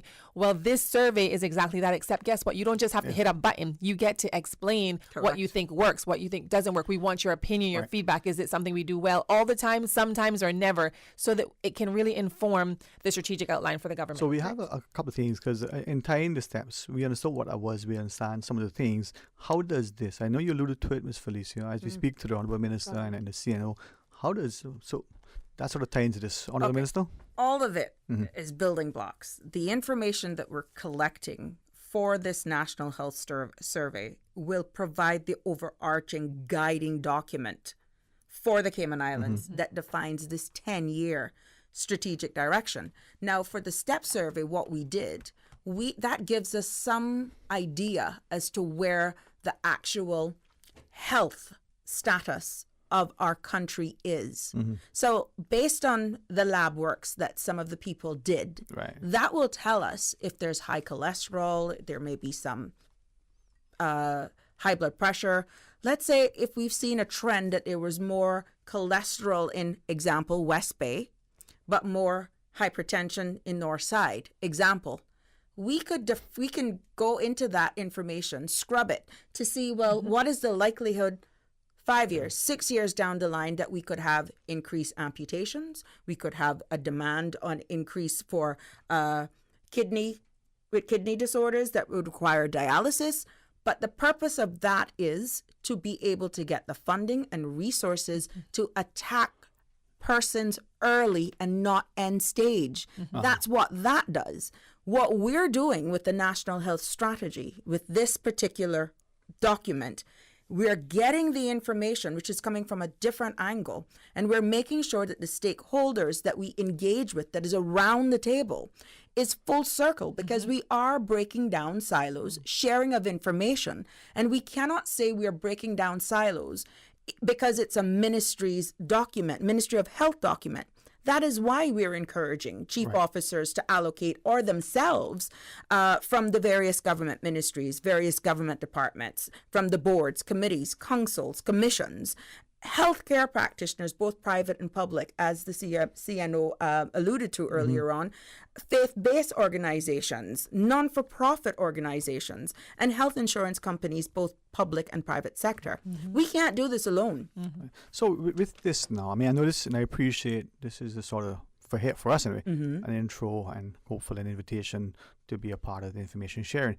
But Ms. Felicia, with that, a couple of things. We have the month of May, you know, but then what's the timeline? I know it's a 10-year strategy, but we're going to get the feedback. You're on the ball today. Yeah. So, you should saw me yesterday. You're keeping me sharp. So yes, the timeline is that this will all happen. The consultation period would close. The ministry will take the time to review the stuff, and we're hoping to have it presented by the end of Q3, Q4 of this year for me to take at the cabinet. Yes. Okay. Yeah. All right. And then a survey sometimes seeks to elicit certain information. Correct. We want demographics, we want stuff. What is it going to look like? What are we looking, because that's 15-year-old. Yeah, we kept it simple. 10 questions, literally 10 questions. And basically it's kind of like you said, you know, where are you from? Grand Cayman, Brack, Little Cayman, kind of where that's coming from, what the age group that you're coming from. Are you mainly in the public sector or the private sector, kind of where you fit in regards to getting your health care? And then from there, it'll ask you questions like how accessible it is. Did you have any issues getting to the facility? You know, were your wait times terribly long? There's some general questions in there, and it's going to simply say, I think this happens often, in the middle or all the time kind of thing, or not, never at all. And so it's a very, very simple survey. There's no information that's going to be that's going to affect your Privacy Act. So there's no names asked for in there in that regard. There's no, while you ask for an age range, it's not your date of birth or any personal information like that. But even so, when that data is collected, PAHO, and we're so grateful for them, is collecting that data, and they will formulate this results for us that we should have. There are no personal identifiers that would say this survey was done by Sabrina Turner or Sterling. No, there would be no identifiers. What about gender? I was just thinking in marketing, talk about, you know, the drivers of certain decisions are either this age or whether it's the mother, so on. So not that it's that significant, but sometimes, you know, the 15-year-old female may be more mature than a 35-year-old male. Correct. Just saying. Yeah. Either way, but it's still looking at the demographic from a health standpoint. So is it someone who's accessing healthcare this level, or is it someone in childbearing age accessing it? Is it an elderly person? That's the kind of why the age range is important for us to see where they may be accessing the care based on that. Okay. Correct. And remember, we're putting together right now in 2024 a document that will hold us. That is the agenda. That's the blueprint for where our jurisdiction is going, or can forecast for the next 10 years. And this is a national strategy for the country. Exactly. Correct, yes. So if you're 18 or you're 8 now, this is going to be good even when you're 18. Right. If you're 20 now, you're going to be 30. And if you're like me, I'm 25, so I'll be 35. There we go. 27. Yes. Thanks for correcting me. What I'm saying is it may not mean a lot to you now, but what does that mean for the next 10 years. So you may say, oh, but that's not going to affect me because I'm only 30 now. But this is going to cover you from 30 to 40. What about a 55-year-old who's looking at it, 65. right? And this is it. Yes. One of our listeners says, congrats, great thing, but, will we get back free health care? Or can we bring back free health care for children on the 18 and under? That is something that we are definitely looking at, and it is in discussion from a national level. And I would be putting the cart before the horse by speaking in isolation. But collective responsibility does bear fruit, and we will get some information out on that. I can honestly, wholeheartedly say that we are doing the final touches on the insurance, the act, and that is definitely going to yield some fruit with the acts of people. Now, I'm glad that you went there because, and I'm here to serve the people of the Cayman Islands, but a lot of what I see some hurdles to which we're trying to improve access to Cineco, the benefits and all that sort of stuff. The Ministry of Health pays the bills of Cineco. Cineco, and this is not deflecting from my responsibility, Cineco falls under finance, not the Ministry of Health. And how you get on Cineco is not the Minister of Health. You have to go through the ministry that deals with NAU, and that falls under the responsibility of Minister Dwayne Ebanks. I am here, I am accessible, and I assist where I can. But a lot of people thinks that it falls under the Ministry of Health that automatically I am constitutionally responsible for. Cineco does not fall under the Ministry of Health, which means I am not the responsible minister. But we all work together in order to make sure that the process is as seamless as possible. And I have never, ever turned anyone away. But I just need to make it clear that I am not the minister responsible for Cineco. Well, thank you for clarifying that. And this is where this public exercise, this education. This is helpful. With the individual asking that question, it gives us an opportunity to help us now to respond. Correct. Because we may think, and it would be logical, well, Cineco is insurance, Ministry of Health, but we pay the bills for all of the indigents. That is why you hear when we go down to Finance Committee, when they're always Section 12, Section 11 5s, we need more money. I have to stand up and defend it, but I am not the minister. My ministry is not the ministry that puts people on or take them off. However, I assist because I'm here to serve, but I have to work closely with two other ministers that direct getting on and off. And Cineco is a statutory authority as well. It isn't a core ministry. They have a board. So even the time in which one gets on or takes off, I don't have a problem assisting, but I'm really getting a beating because people are not informed, and this is why I'm here to educate. It is not your Minister of Health. So, Ms. Sabrina, hearing you share that, right, to the Chief Nursing Officer, Ms. Felicia, the idea that maybe as a country, having these exercises, we can step out of side of our sometimes misguided perceptions or ill-informed contentions and and we have three ministries connected to something. But the people are in the middle, and that is why I am here to assist. So and we get it solved all the time. But I need to inform and educate. This is why I will never shut my door. Oh, that's not my responsibility. That's not what we're elected to do. We're here to serve. But the best way to know is to be informed and educated. So it's not myths and negative feedback that's out there. I mean, it comes with the role, but I feel if it is my duty and I have an opportunity to explain and educate, why not take the opportunity to? Well, it helps us because I'm sure there are at least one person, if not many, who heard and go, three ministries? I mean, there's the health ministry, there's the one for NAU. Correct. Which sounds like financial services, but also there's Ministry of Finance. They sound similar. But the only thing Ministry of Health does is pay the bill. Once you with that, right? I know you referenced Ms. Felicia for the month of May. Yes. You want to get it, to the minister, hopefully by the end of the year, if not sooner. Correct. But when does it go live? I mean, today's what, 24th, right? After it goes to cabinet. No, I mean the survey. May 1st. Sorry, thank you. May 1st, it goes live. For sure. Obviously, currently, if they go to our website, they can email us directly from now. If people are eager and they've heard us and they're like, we want to make sure our opinion is heard, feel free, jump on there. If they go to the website gov.ky/health-wellness, that'll take them to our website, and then they can obviously email us directly from there. If they like the email address, it's healthandwellness@gov.ky. There's also an email, mohfeedback@gov.ky, that they can get us to. There'll be a WhatsApp number as well for those that like WhatsApp, which is 936-4969, but that goes live on May 1st. So if they're really, really eager, just go to the website, and if not, hang on. May 1st through May 31st, we will be opening all the channels to get as much feedback as we can from our Cayman Islands people so that it can help us inform. So we've got the people covered, we've got the key stakeholders, the government, the boards, the nonprofit, the faith-based organizations, all angles to really hopefully have the best document we can possibly have for the next 10 years. I'm looking forward to participate in the survey. We have matured. We have come from so far, and we understand the complexities. I hear the cries of my various councils and committees, and we see where healthcare is going.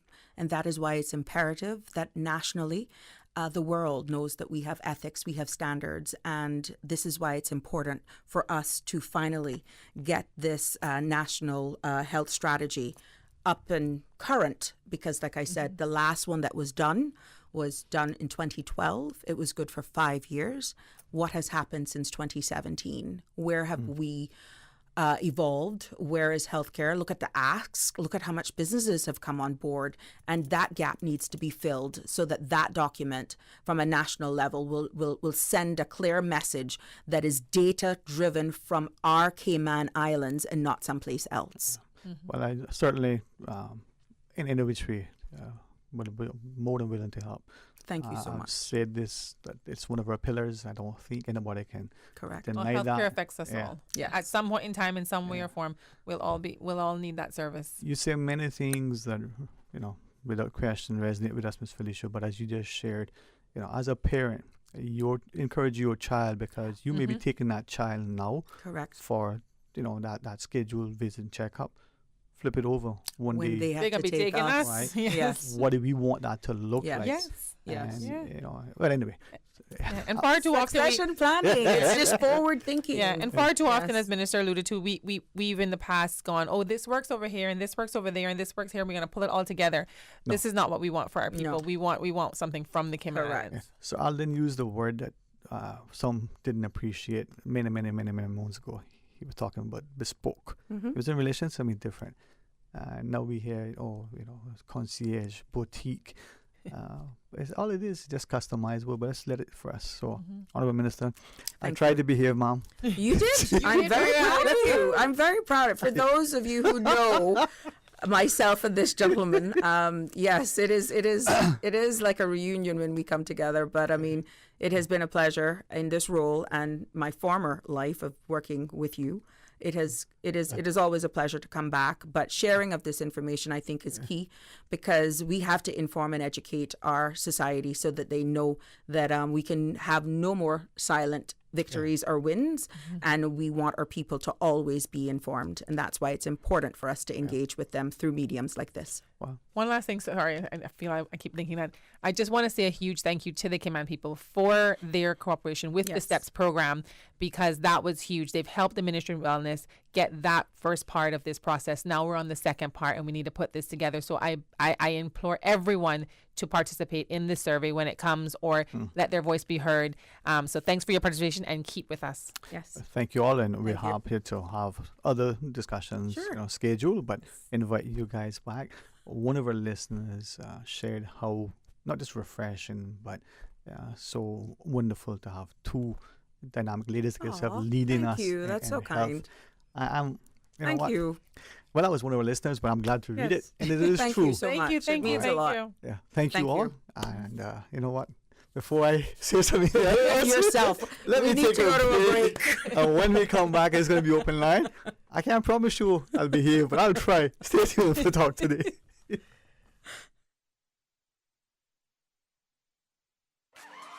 Digicel has teamed up with Capella. We're giving away tickets for you and a friend to attend Cayman's biggest music festival. Win 2 Capella tickets. Simply activate a 30-day Prime Max plan or be an active postpaid customer and you could be our lucky winner. Don't miss out on this epic event. Go to your nearest Digicel store today or the My Digicel app for your chance to win. Digicel. Better connected. At Doctors Hospital, we know life happens, and usually when you least expect it. So when unexpected medical issues arise, you need quality care close to home. Located in the heart of Georgetown, our accomplished team of physicians and medical staff treat minor urgent conditions such as migraines, chest and abdominal pain, shortness of breath, burns, broken bones, open wounds, and more. 24 hours, 7 days a week with no appointment necessary. Peace of mind is important when life happens. At Doctors Hospital, we're always here just for you. Need to speak to someone? Call 949-6066. From boat days to beach gatherings, leave the catering to Subway. Choose from small and large sandwich platters, double meat wrap platters, and top it off with optional cookie platters for dessert. Or ask about our Subway box to go with the option of 6-inch or foot-long sandwich, 1 cookie, and 1 bag of chips. For all occasions and celebrations, let Subway focus on the food so you can focus on the fun. Visit subway.ky for catering options. Subway. Eat fresh. You know who this is? That same old girl that went to Hollywood and Panama? Well, guess what? The fun ain't done yet, because this year, I'm going to country concerts in Denver. I got kick up my heels in Times Square, and I got find my way to Barbados. I got keep living the dream with Cayman Airways.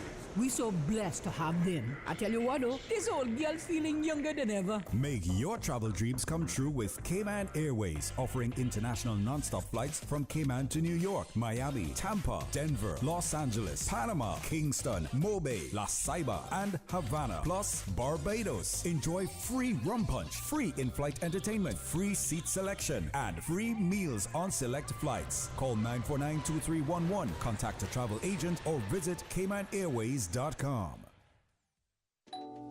Discover your dream home with Cayman National's home loan. Get up to 95% financing, repayment up to 40 years, and just a 0.5% commitment fee. Your interest rate? Depending on your risk factors, it'll be fixed or variable. Plus, you get a pre-approved credit card. This is a limited time offer.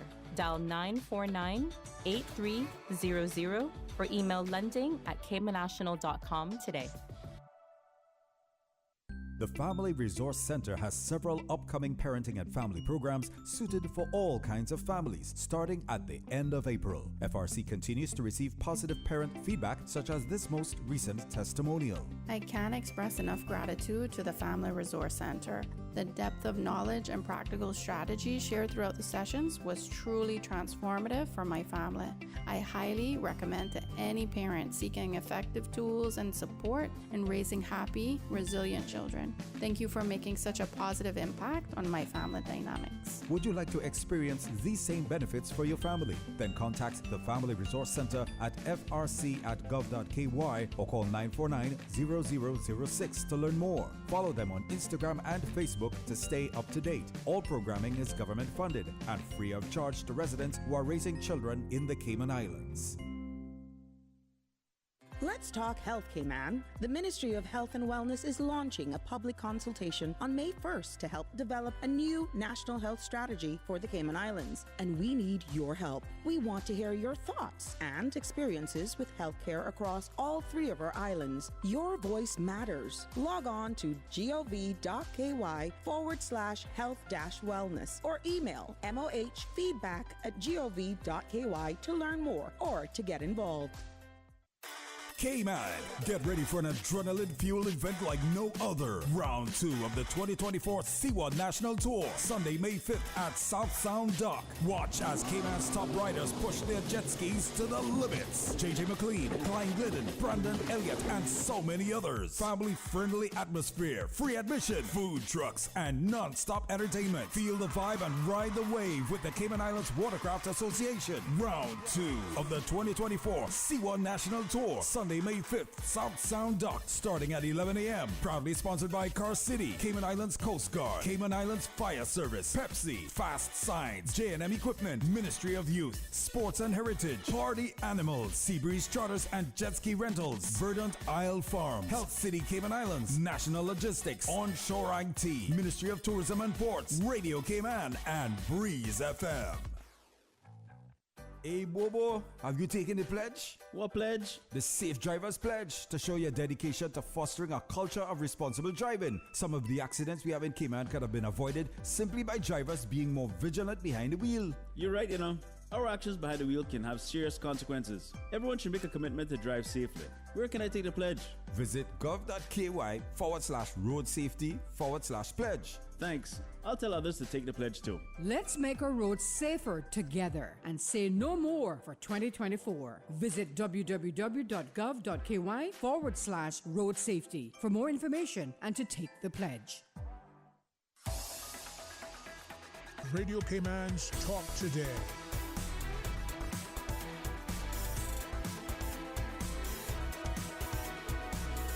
What is on your mind, Cayman? Hey, welcome back and thank you for joining us. It's going to be open line until the close of the program at 2:30. I'm hoping the DJ Doctor will join us in a little bit. Now, we have a call online. Let's go to the phone. Say welcome. Thanks for calling. Hey, good afternoon, Sterling. Hey, good afternoon, man. How are you? I'm doing bad, God gave me a blessing this morning, so I'm making the best of it. How you doing? Well, I am very thankful, man. I'm just looking at the day and each day saying, you know what? No matter where, no matter when, no matter why, if we can be a part of it, let's make it. That's right. That's why you say this is the day. Let us rejoice and be glad in it. Yeah. Don't worry about the rest. Over to God, my friend. Why? It's one thing, Yep. Huh?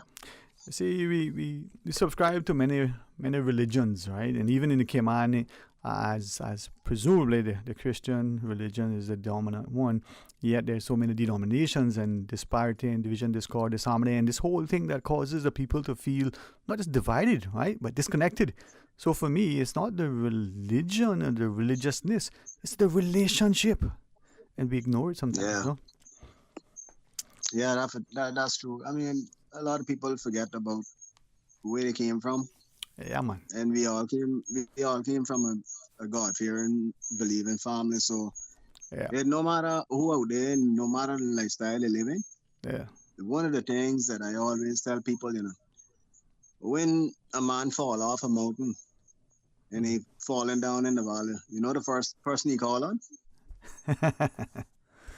The first thing he say, "Oh God, help me." Yeah. I mean, don't know how he gonna end up down in the ditch. Yeah. I think people can't say about this and that, but I mean, I know why I call for, but we can go ahead. No, man. There's a squeaking or something, right? In a different circle, I'll probably say, man, I must be that fella brain starting to work, but I'm not gonna say that. I don't know what it is. And that's the other thing, too. We don't laugh enough. The Honorable Minister was just here. And I think what is great about her and Miss Felicia is that the example of the intellect and the acumen and the authenticity, as it were, right? But then, as she's leaving the studio, remind us of how important this National Health Strategy is, this survey that's going to take place in the month of May.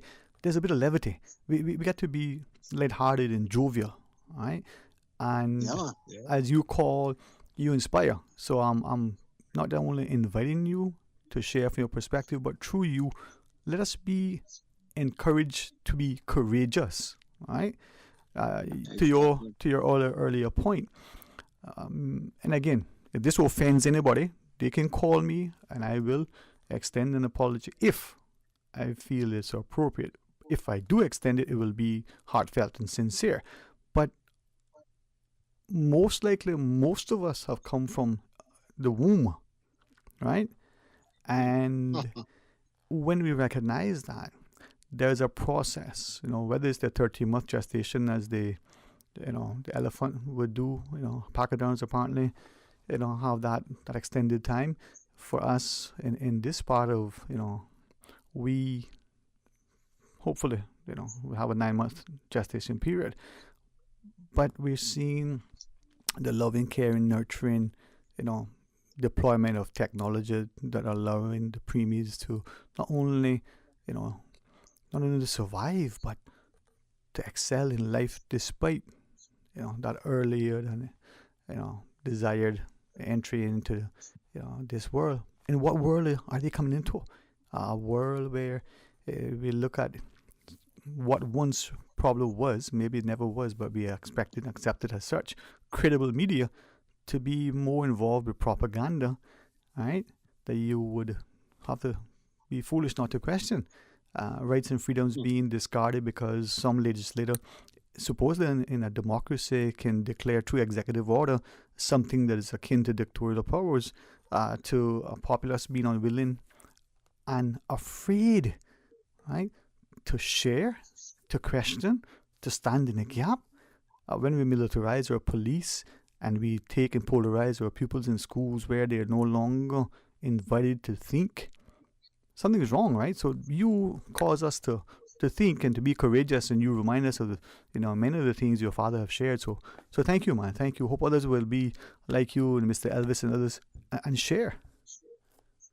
Well, that's the whole thing about life, Sterling, is when you stop and think, it not all the time that you got focus on politics. It's not all the time that you must focus on the stress and the rubbish and the foolishness of this world.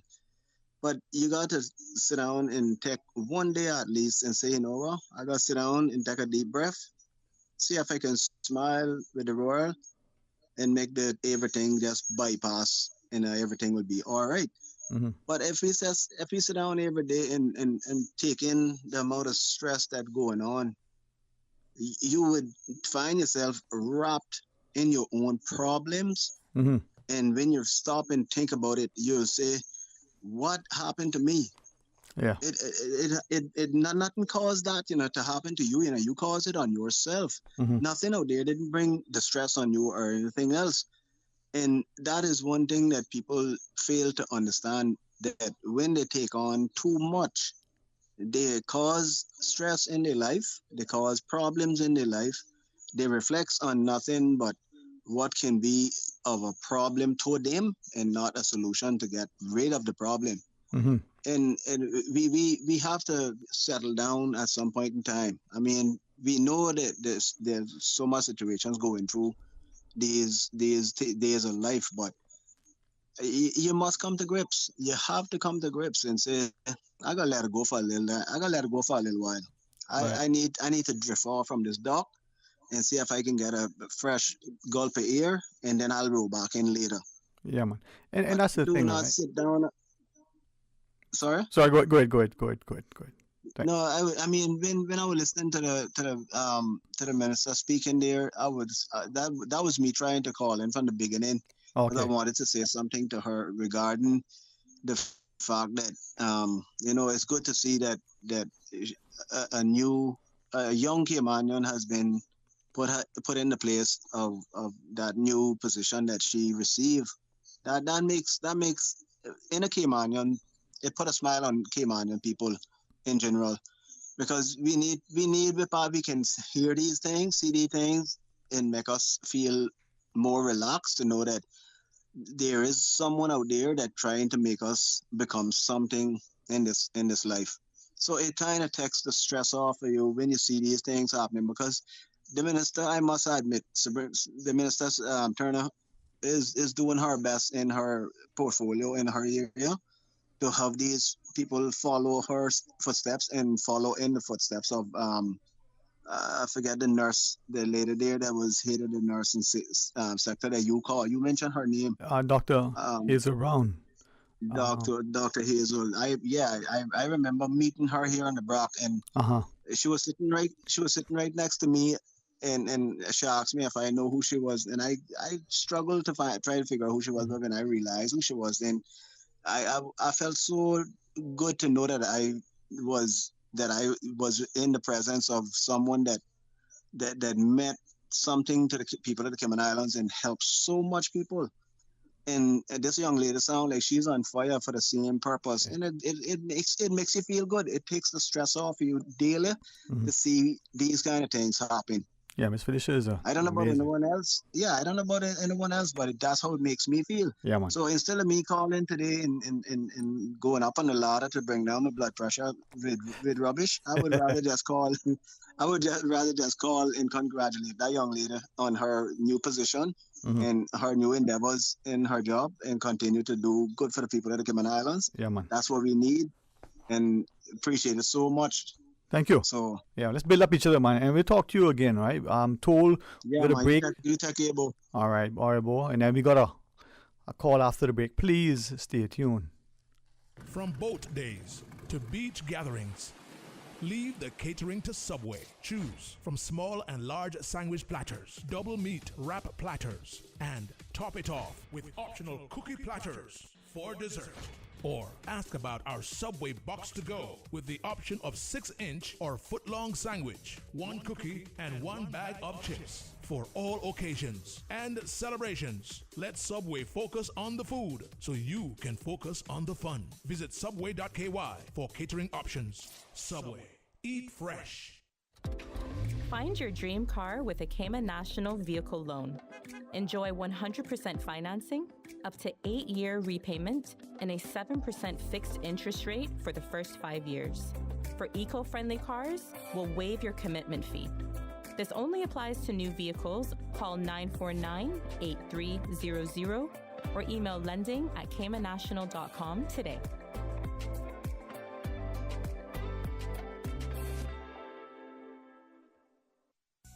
At Doctors Hospital, we know life happens, and usually when you least expect it. So when unexpected medical issues arise, you need quality care close to home. Located in the heart of Georgetown, our accomplished team of physicians and medical staff treat minor urgent conditions such as migraines, chest and abdominal pain, shortness of breath, burns, broken bones, open wounds, and more. 24 hours, 7 days a week with no appointment necessary. Peace of mind is important when life happens. At Doctors Hospital, we're always here just for you. Need to speak to someone? Call 949-6066. Did you know that you can send money transfers to financial institutions anywhere in Jamaica with JN Money? You mean I can send money straight to my account and cut out the middleman? Yes, that's exactly what I mean. You send your own money to your own account, giving you peace of mind that the money is in your account. JN Money Transfers to Financial Institution is another convenient service offered by JN Money. You can have this done from any JN Money location. Deposit your money straight to your account without the hassle of asking someone to do it for you. JN Money Transfers to Financial Institutions, making life easier. Now, more than ever, supporting your immune system is crucial to helping your body fight off illnesses like the common cold, the flu, and COVID-19. At Valley Med Pharmacy on Walkers Road and in Buttontown, we carry all the essential vitamins and minerals to help support your immune system and improve your overall health. Some of our top immunity support picks are vitamin C, vitamin D, zinc, elderberry, and quercetin, or the popular 7-in-1 immunity support. Our pharmacists are always on hand to help guide you and answer any questions. Visit Valley Med Pharmacy on Walkers Road or Buttontown. Live happy, live healthy with Valley Med Pharmacy.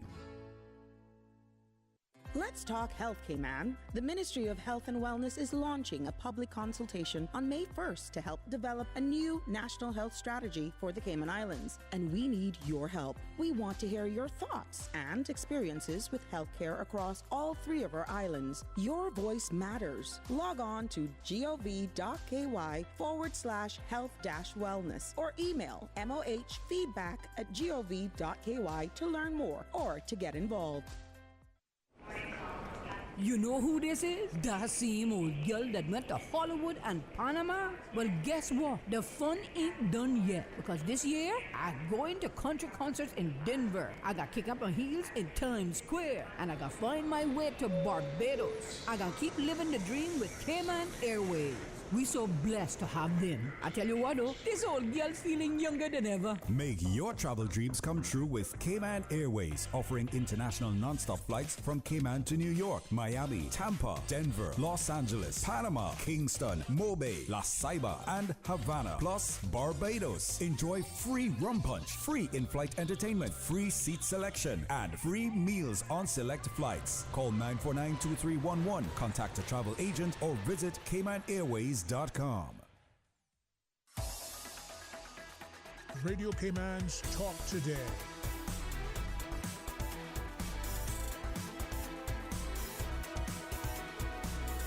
What is on your mind, Cayman? Hey, welcome back, and thanks for joining us to this open line, and we will go straight to the phones. Welcome, thanks for calling. Yeah, good afternoon, Dwayne. And to you, man, how's the day going? Okay. All right, glad to hear that, man. I hope it gets better each day. Each day gets better and better. Okay, thank you, Dwayne. Well, speaking of health, I was speaking to a couple men who are doing some construction work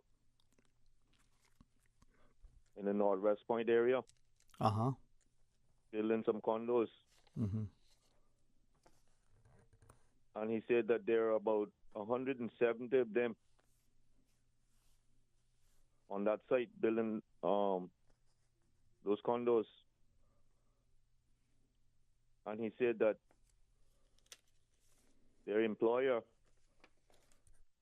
have them paying for all of their health insurance. Instead of the employer paying their half, they're taking out of their pay and paying for the whole thing out of their pay, which is unlawful and which is stealing. Because these subcontractors are paid enough money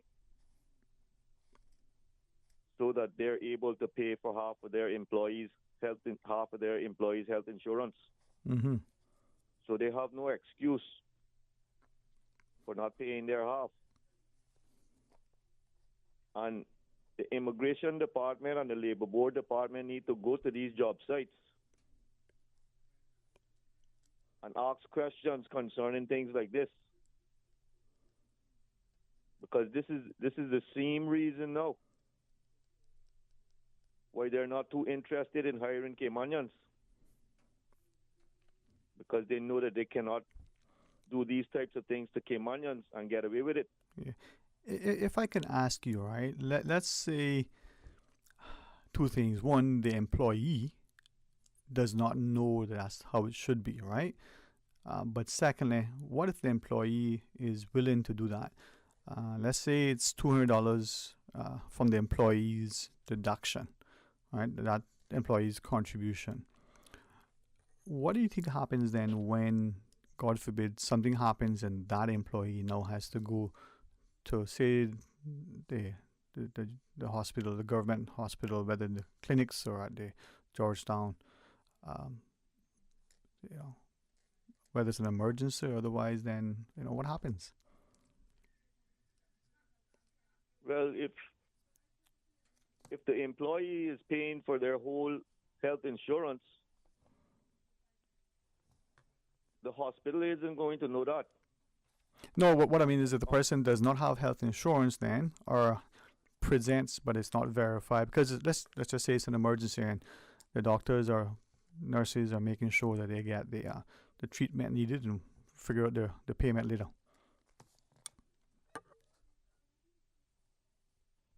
What you're trying to say now, if their health insurance, if they go to the hospital, what you're trying to say is that they will know for sure if they have health insurance? Is that what you're saying? No, let's say that there is an issue. An accident has occurred. That employee is now in need of medical attention, and at the end of the day, after that's rendered, everybody's okay, the bill needs to be paid. But because there isn't health insurance, is the country going to foot in the bill? Does the Health Service Authority get paid for that? And even further, in the absence of health insurance, does that employee neglect going to seek health care because there is no health insurance? So in those two instances, in trying to save the $150, $200, $300, whatever the monthly deduction is, there's a knock-on cost. What happens then? Well, if they're not paying any health insurance, period, and the employee is believing that they are, if the employee does not have a health insurance card, then that right away should show the employee that something's not right. But these people are afraid to say anything because they do not want to lose their work permit. And this is why the government needs to send the immigration department, the labor board department around to these construction sites and start asking questions such as concerning with the health insurance. Mm-hmm. And then also, they should be checking on these people to see that the employer is taking out money for their pension also, because this might be something that they're not doing either. Mm-hmm.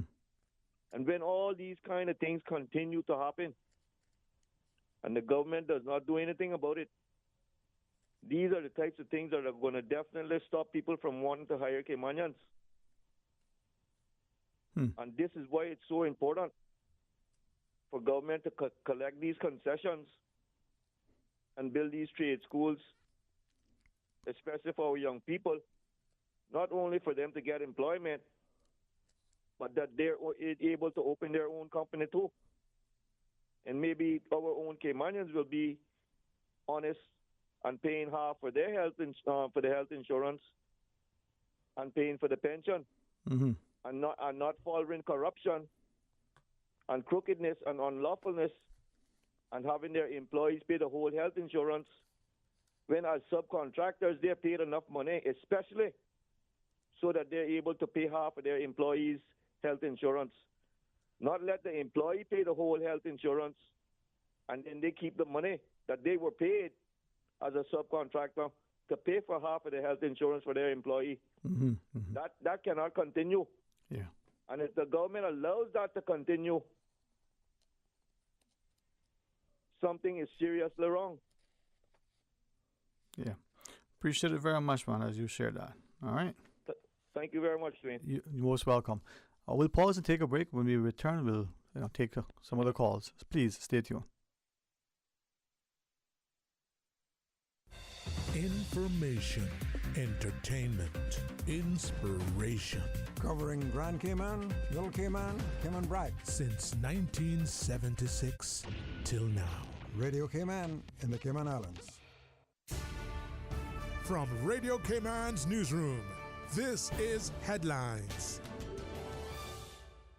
With your latest headlines, I'm Felicia Rankin-Solins. According to the Royal Cayman Islands Police Service's 2023 Crime and Traffic Statistics Report, this year there was an increase in acquisitive crime across nearly all crime types. The main increase was related to theft, specifically vehicle-related theft, which was predominantly due to incidents of theft from vehicles carried out by a number of prolific recidivist offenders. In international news, the world's largest study into how childhood trauma affects the brain has offered new hope to survivors. Artificial intelligence was used to re-examine hundreds of brain scans of people who experienced abuse and acute emotional pain as children. The study, led by the University of Essex, found trauma changes how a young brain develops and affects areas such as problem-solving and empathy. 1 in 3 children and young people will experience a potentially traumatic event by the time they reach 18, according to the UK Trauma Council. A man has been arrested on suspicion of assaulting random women in New York City in a string of incidents described by police as hate crimes. Armstead Daquan is accused of striking women in the face, back, and head during attacks in March and April. The 7 women all reported they were attacked by an unknown individual. Recent videos depicting assaults on women in the city have been widely circulated on social media, but Daquan is not suspected to have been involved. There have been 50 unprovoked assaults on women in Manhattan so far this year, according to police figures cited by NBC News. These are your headlines. I'm Felicia Rankin-Solins. www.radiocayman.gov.ky. Check out our social media pages: Facebook, YouTube, X, formerly Twitter, Radio Cayman Headline News.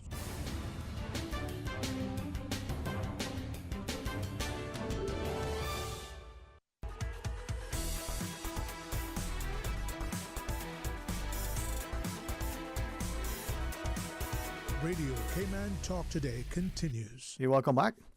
Thanks for joining us. It is open line as we go to the phones. Welcome. Thanks for calling. Yeah, hello? Doing? Yeah, what's up? Yeah, you hear me? I can hear you, man. I can hear you better now. How are you? Okay, man. Just enjoying the heat, man. Getting a suntan. I thought you were saying you in the sea. Even better. I wish. Take a dip, man. Take a dip. Not too much tourists, man. Sorry. Boy, still some spots, but I know what you mean, man. I just can't take that suntan lotion, man. I get so off in the water, man. Sorry. Yeah, well, I hear you, man. I hear you. I'll be mindful next time. Yeah. No, I agree so much with that last caller. I don't even have nothing else to say other than is what he pointed out is corruption in what you call following up on corruption. Like people just turning a blind eye to it. Mm-hmm. Or they either getting paid for it or they're a part of it. And that is very unstable for this small little country. You understand? Especially when you're trying to keep indigenous cultures and rights and things like that. Because number one, we can't get nowhere really without having some type of experience or some type of history of knowledge of what you're trying to do. Like say you're trying to build a cement wall. You don't have no experience in building a cement wall, but how are you supposed to get the experience? Mm-hmm. Mm-hmm. Right? You just can't. Now, just one little thing I gonna divert to real quick, Mr. Dean. You remember when I told you about Israel and Gaza, right? You remember that? Mm-hmm. Mm-hmm.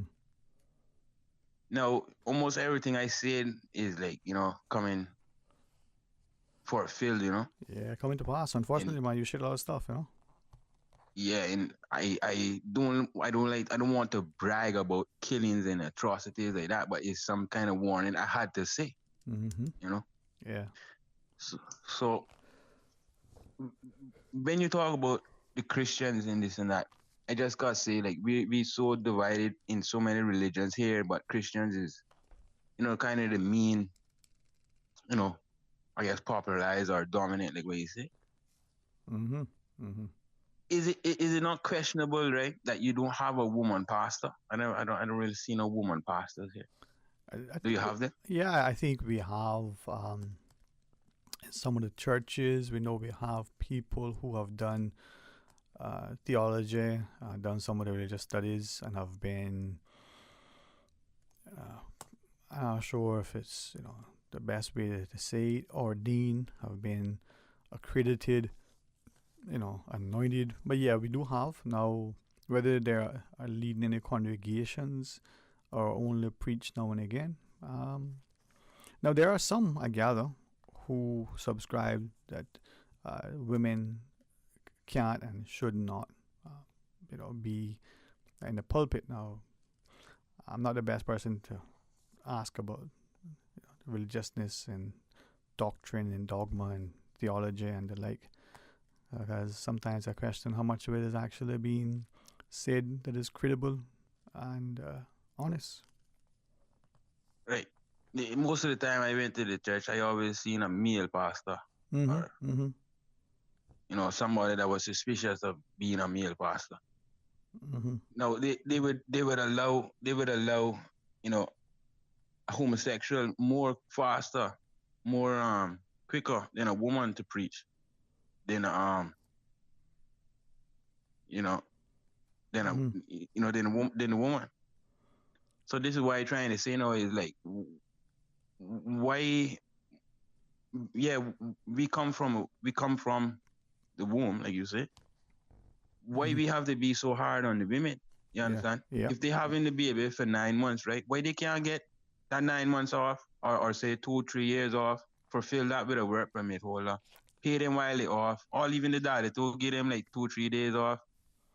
You understand? For the family, give the family $3,000 a month or something around that area for helping raising a decent family. Because what you say, we can't have people growing up with a non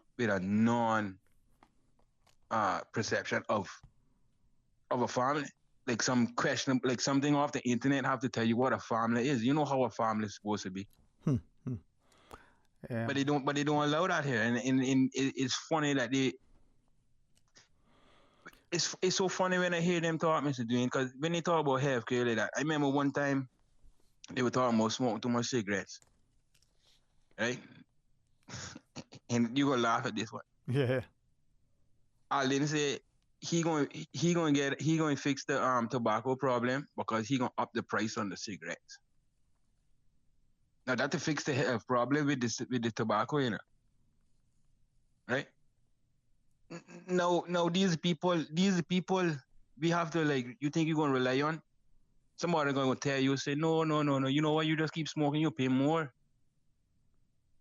Your health, and then laugh at you when you can't get a job and call you lazy when you can't get a job because you know already these types of corruption is holding you back, disenfranchising you from the start. So why? And then in the school, I can't get a trade. I supposed to be learning how to build a boat now. We supposed to be learning how to build boats and build other crafts and in farmings and all that. Yeah. Based on the island tradition. But no. We train us how to go to jail.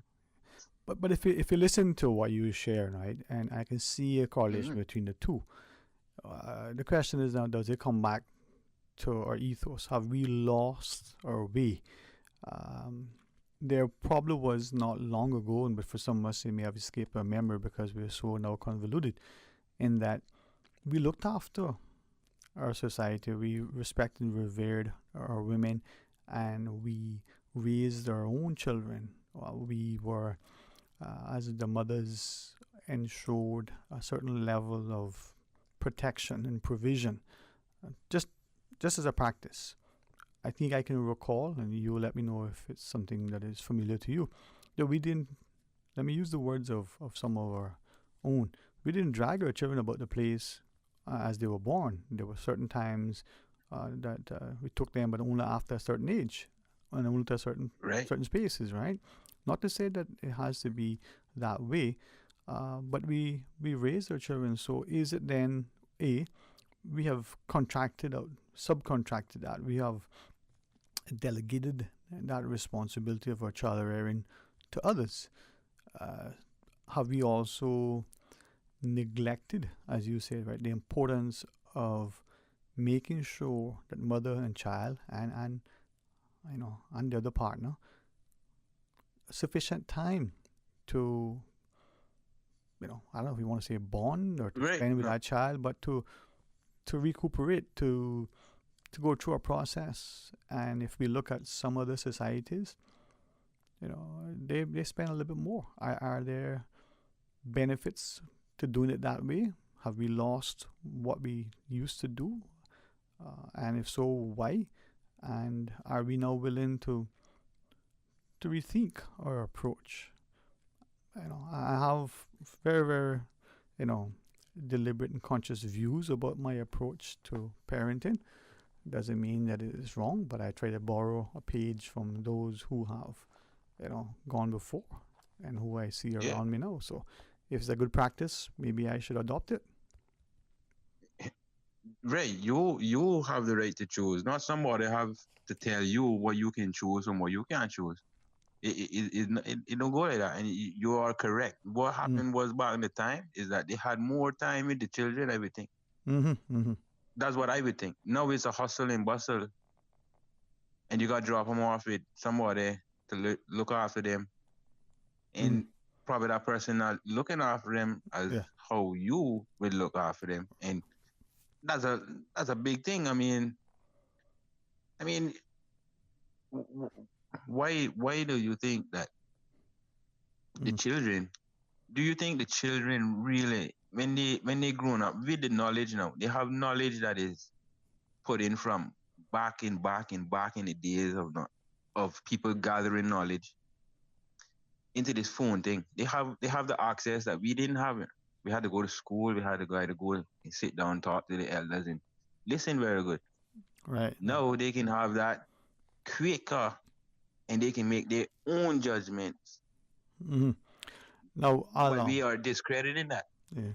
I'll share with you from a very informed and intelligent individual who says that St. George's had a female pastor for years. So did John Gray Memorial and Wesleyan, Full Gospel, and the Red Women and the Red Bay also had female pastor as well. So, to that earlier question. But thank you for that information. Yeah. Thank you very much for that information because I know that almost every time I went to church, everywhere, right in my age line, 85 and up, I always seen a male pastor. And if I saw a woman there, she was there like as a guest. You understand?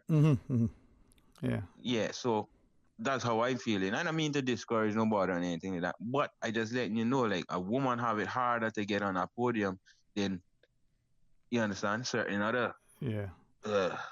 But it's see, this is where, as I listen to you, I hear more than just the question or the comment that you share, right? And it's for us to actively engage and to ask from what you've put on the table. But go ahead. Well, when you sit and you say to the woman, you're not enough, you're not pretty enough, you don't have this enough. When you keep telling her that, she eventually get mad at herself, and anything that come out of her, she get mad at, and she don't want to spend time with that because she believes that make her look old or that make her look unfruitful, is what they call it. I don't know.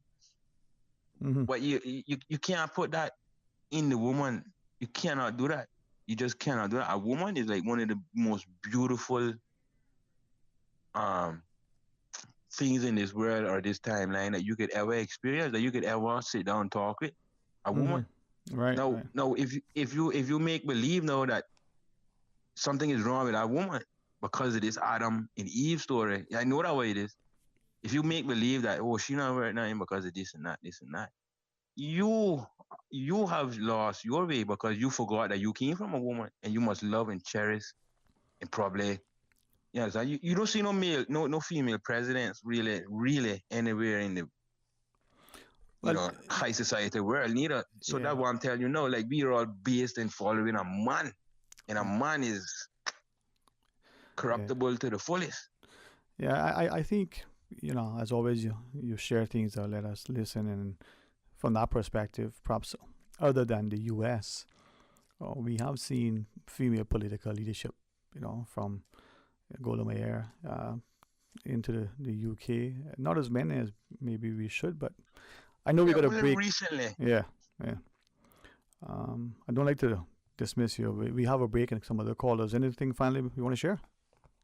No, not really, other than saying that if we're going to change what they say, be Caymanian, let's try to remember what was a Caymanian. A Caymanian is people that, use this island and respected the beauty and the so amazing uniqueness of this island. Not somebody that came here and want to invite everybody to come here just for a little dollars and plasterize the whole island, make everything plastic and fake, and you can't have somebody you voting for. Right now, China have a discount on washing machines. Okay. I just so coincidentally that, I know that washing machines by voters, I can't have them people running my island or running my life. I'm sorry. Yeah, man. I'm sorry. Thank you very much. You're most welcome, man. Thanks for connecting the dots. Quick break, and then the calls after. Please, stay tuned.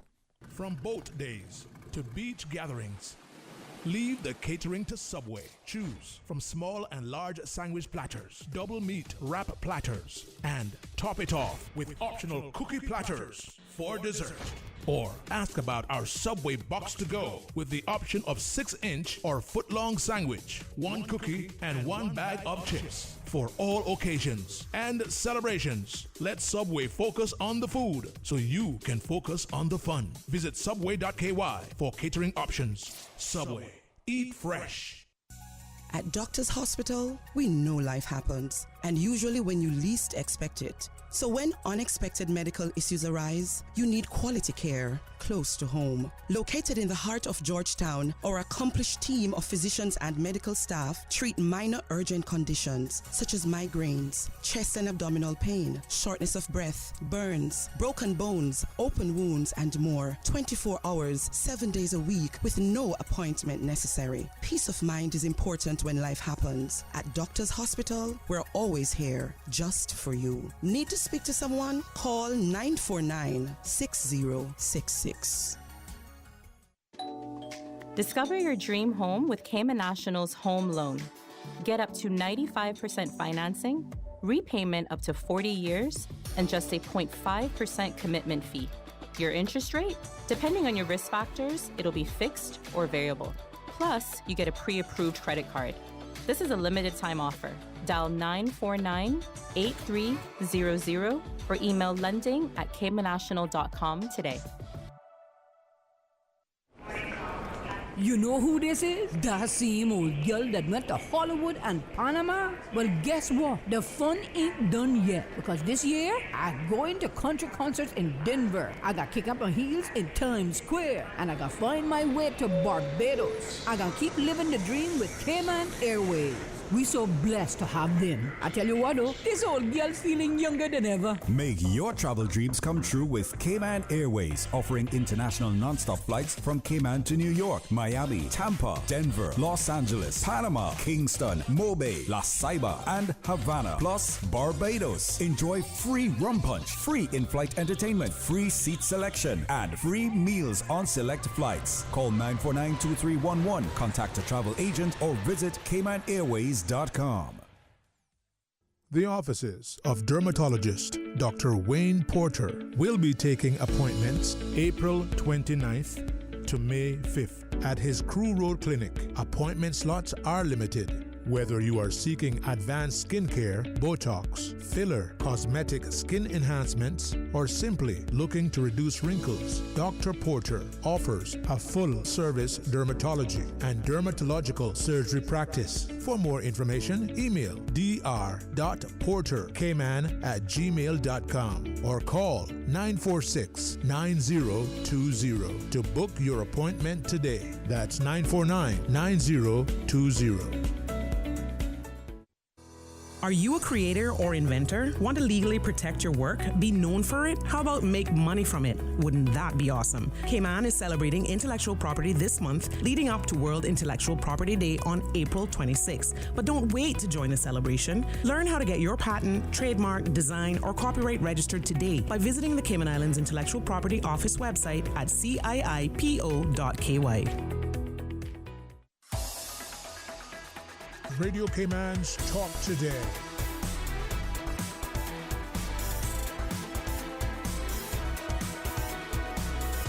What is on your mind, Cayman? Hey, welcome back, and thanks for joining us as we go straight to the phones. Welcome, thanks for calling.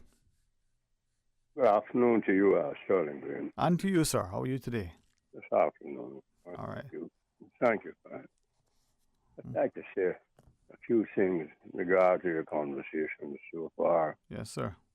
First of all, Christianity is not a religion. It's a way of faith. The Lord Jesus himself said so. His greatest persecutors were religious leaders of the day. It's right there in the Bible. We all know that. And one of the reasons why was that they claim he didn't obey the Sabbath, that he was disobeying keeping the Sabbath. That was one of the big things against him why nailed to the cross. Also, he himself said, it's the way, and I am the way and the only way. The other religious leaders of the day, I won't say other, because this is not a religion at all. It's a way of faith. They all worshipped and revered a person who had died and never was resurrected. Christianity is the only faith that serves a risen Christ, a risen God. Big difference. Big difference. And that's why it's a way of faith. And that's what he said. Whosoever believeth in him shall not perish, have everlasting life, but believe in him, and everyone can be saved, whether you're Islam, Muslim, whatever, Islamic, Buddhist, Confucius, whatever, or those Schism, whatever, they too will be saved. But it's a way, not a religion, because that was the greatest persecutors of the Lord Jesus were religious leaders. Religious leaders. It's really our way of life. I don't know why they're calling it religion now for the last 100 or so years. It's merely politics, of course, but it's not a religion. I've never looked upon it as that. Completely different way. And they equated him with Moses and the other great prophets and leaders, but he is not. He is supreme, as he said so in the Bible, and that was said of him. I put that aside for the moment. We talked about the insurance business, the health insurance. From its very inception, I said it could not work, it will not work, it has not worked. Good? And we have seen anything that is mandatorily taken out of your salary should be paid to the government as a tax. You cannot have people's money being taken and given to private companies to spend and to invest. That is wrong. And that's why it hasn't worked and it will not work. All we have to do is move towards a nationalized system where everyone pays a very small amount. You remember you used to have these ads on the radio, don't tell me we didn't, where they said, it's the law. You're breaking the law if you didn't have it. Right. So it's mandatory. So don't deny that it's not mandatory. And people are paying into health insurance policies that max out long before the year is up. They still have to continue paying because it's the law. It's mandatory. And they have no benefits coming to them anymore. And when they go to the hospital or whichever healthcare provider, they have to pay a 20% or so, and they can't afford it. They simply can't. So the government will have to take up the slack and give them healthcare for free or give them a payment plan that would last their whole lifetime. Any idiot can see that. You don't have to be any mathematical genius to see that it cannot work. It has not worked and it will not work. A simple nationalized health scheme where everybody pays a very small amount of their salaries to the government as a tax, and they're covered like 90% of countries do, particularly New York, Canada, and so forth, and many of the Caribbean and Central American countries.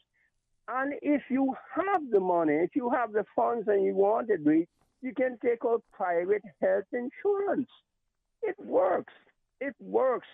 No denying it, and people can lambast what I say as long as I say it, and I will continue to say it. The same applies to the pension system. It should be a tax, a small tax taken out of people's salaries, paid to the government. Why should you be paying a tax, a portion of your money, which most people can't afford, to a private company to invest it and make money off of you. That's wrong. And it's mandatory. It's mandatory.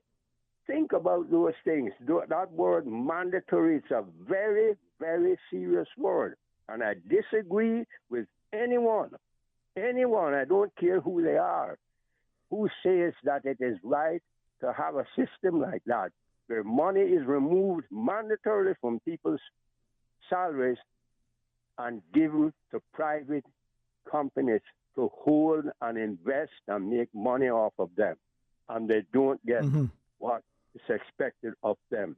A simple health tax, call it what you will, and the same thing goes for pension and a unemployment compensation tax that you pay to whenever you become unemployed. Most people will be employed in your lifetime or the country will fail at most of the times.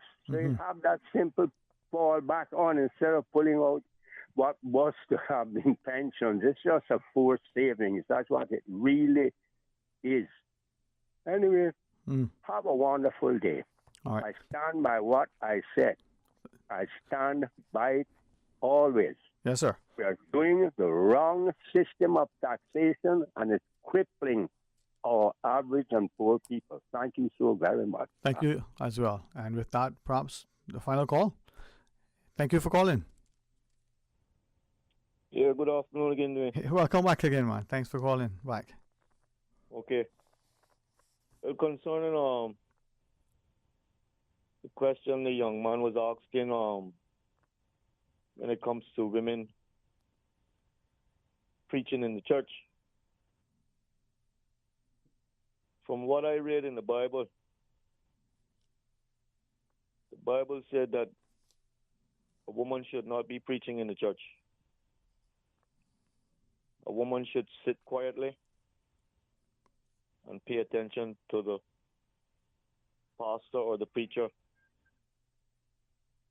and listening what he's preaching. And the pastor should be a man. And it also says that a woman's head should be covered either with a hat or a scarf while she's in church. So I just needed that young man to know that, just so that he's not left in any confusion. But the Bible does speak of that and says that a woman should sit quietly in the church and listen to the pastor as he preaches, and the pastor should be a man. Thank you very much, Dane. And appreciate you sharing as well. And to all, we invite you to continue to share your thoughts to champion our democracy. And sometimes, it is unfortunate that we don't stand in the gap. Well, enjoy the rest of the afternoon. Much to be said, much to be shared, but it's always important that we do so from an informed, objective, impartial position that is, one that is genuinely purposeful. Tomorrow is another day. I am mindful that it's not Friday, but we can live with that sense of hopeful expectation. Have a wonderful afternoon. God's willing. See you tomorrow. Talk Today is brought to you by Subway, open 24 hours in Countryside, Anderson Square in Georgetown, and Centennial Towers in West Bay. And by the Ministry of District Administration. Explore your history, explore your land, explore your sister islands. And Cayman Airways. Call them on 949-2311 to book your nonstop flights to Los Angeles and Panama. And now, Barbados. And Digicel, Cayman's bigger, better network. And Doctors Hospital. Peace of mind is important when life happens. Doctors Hospital, always there for you. Call 949-6066.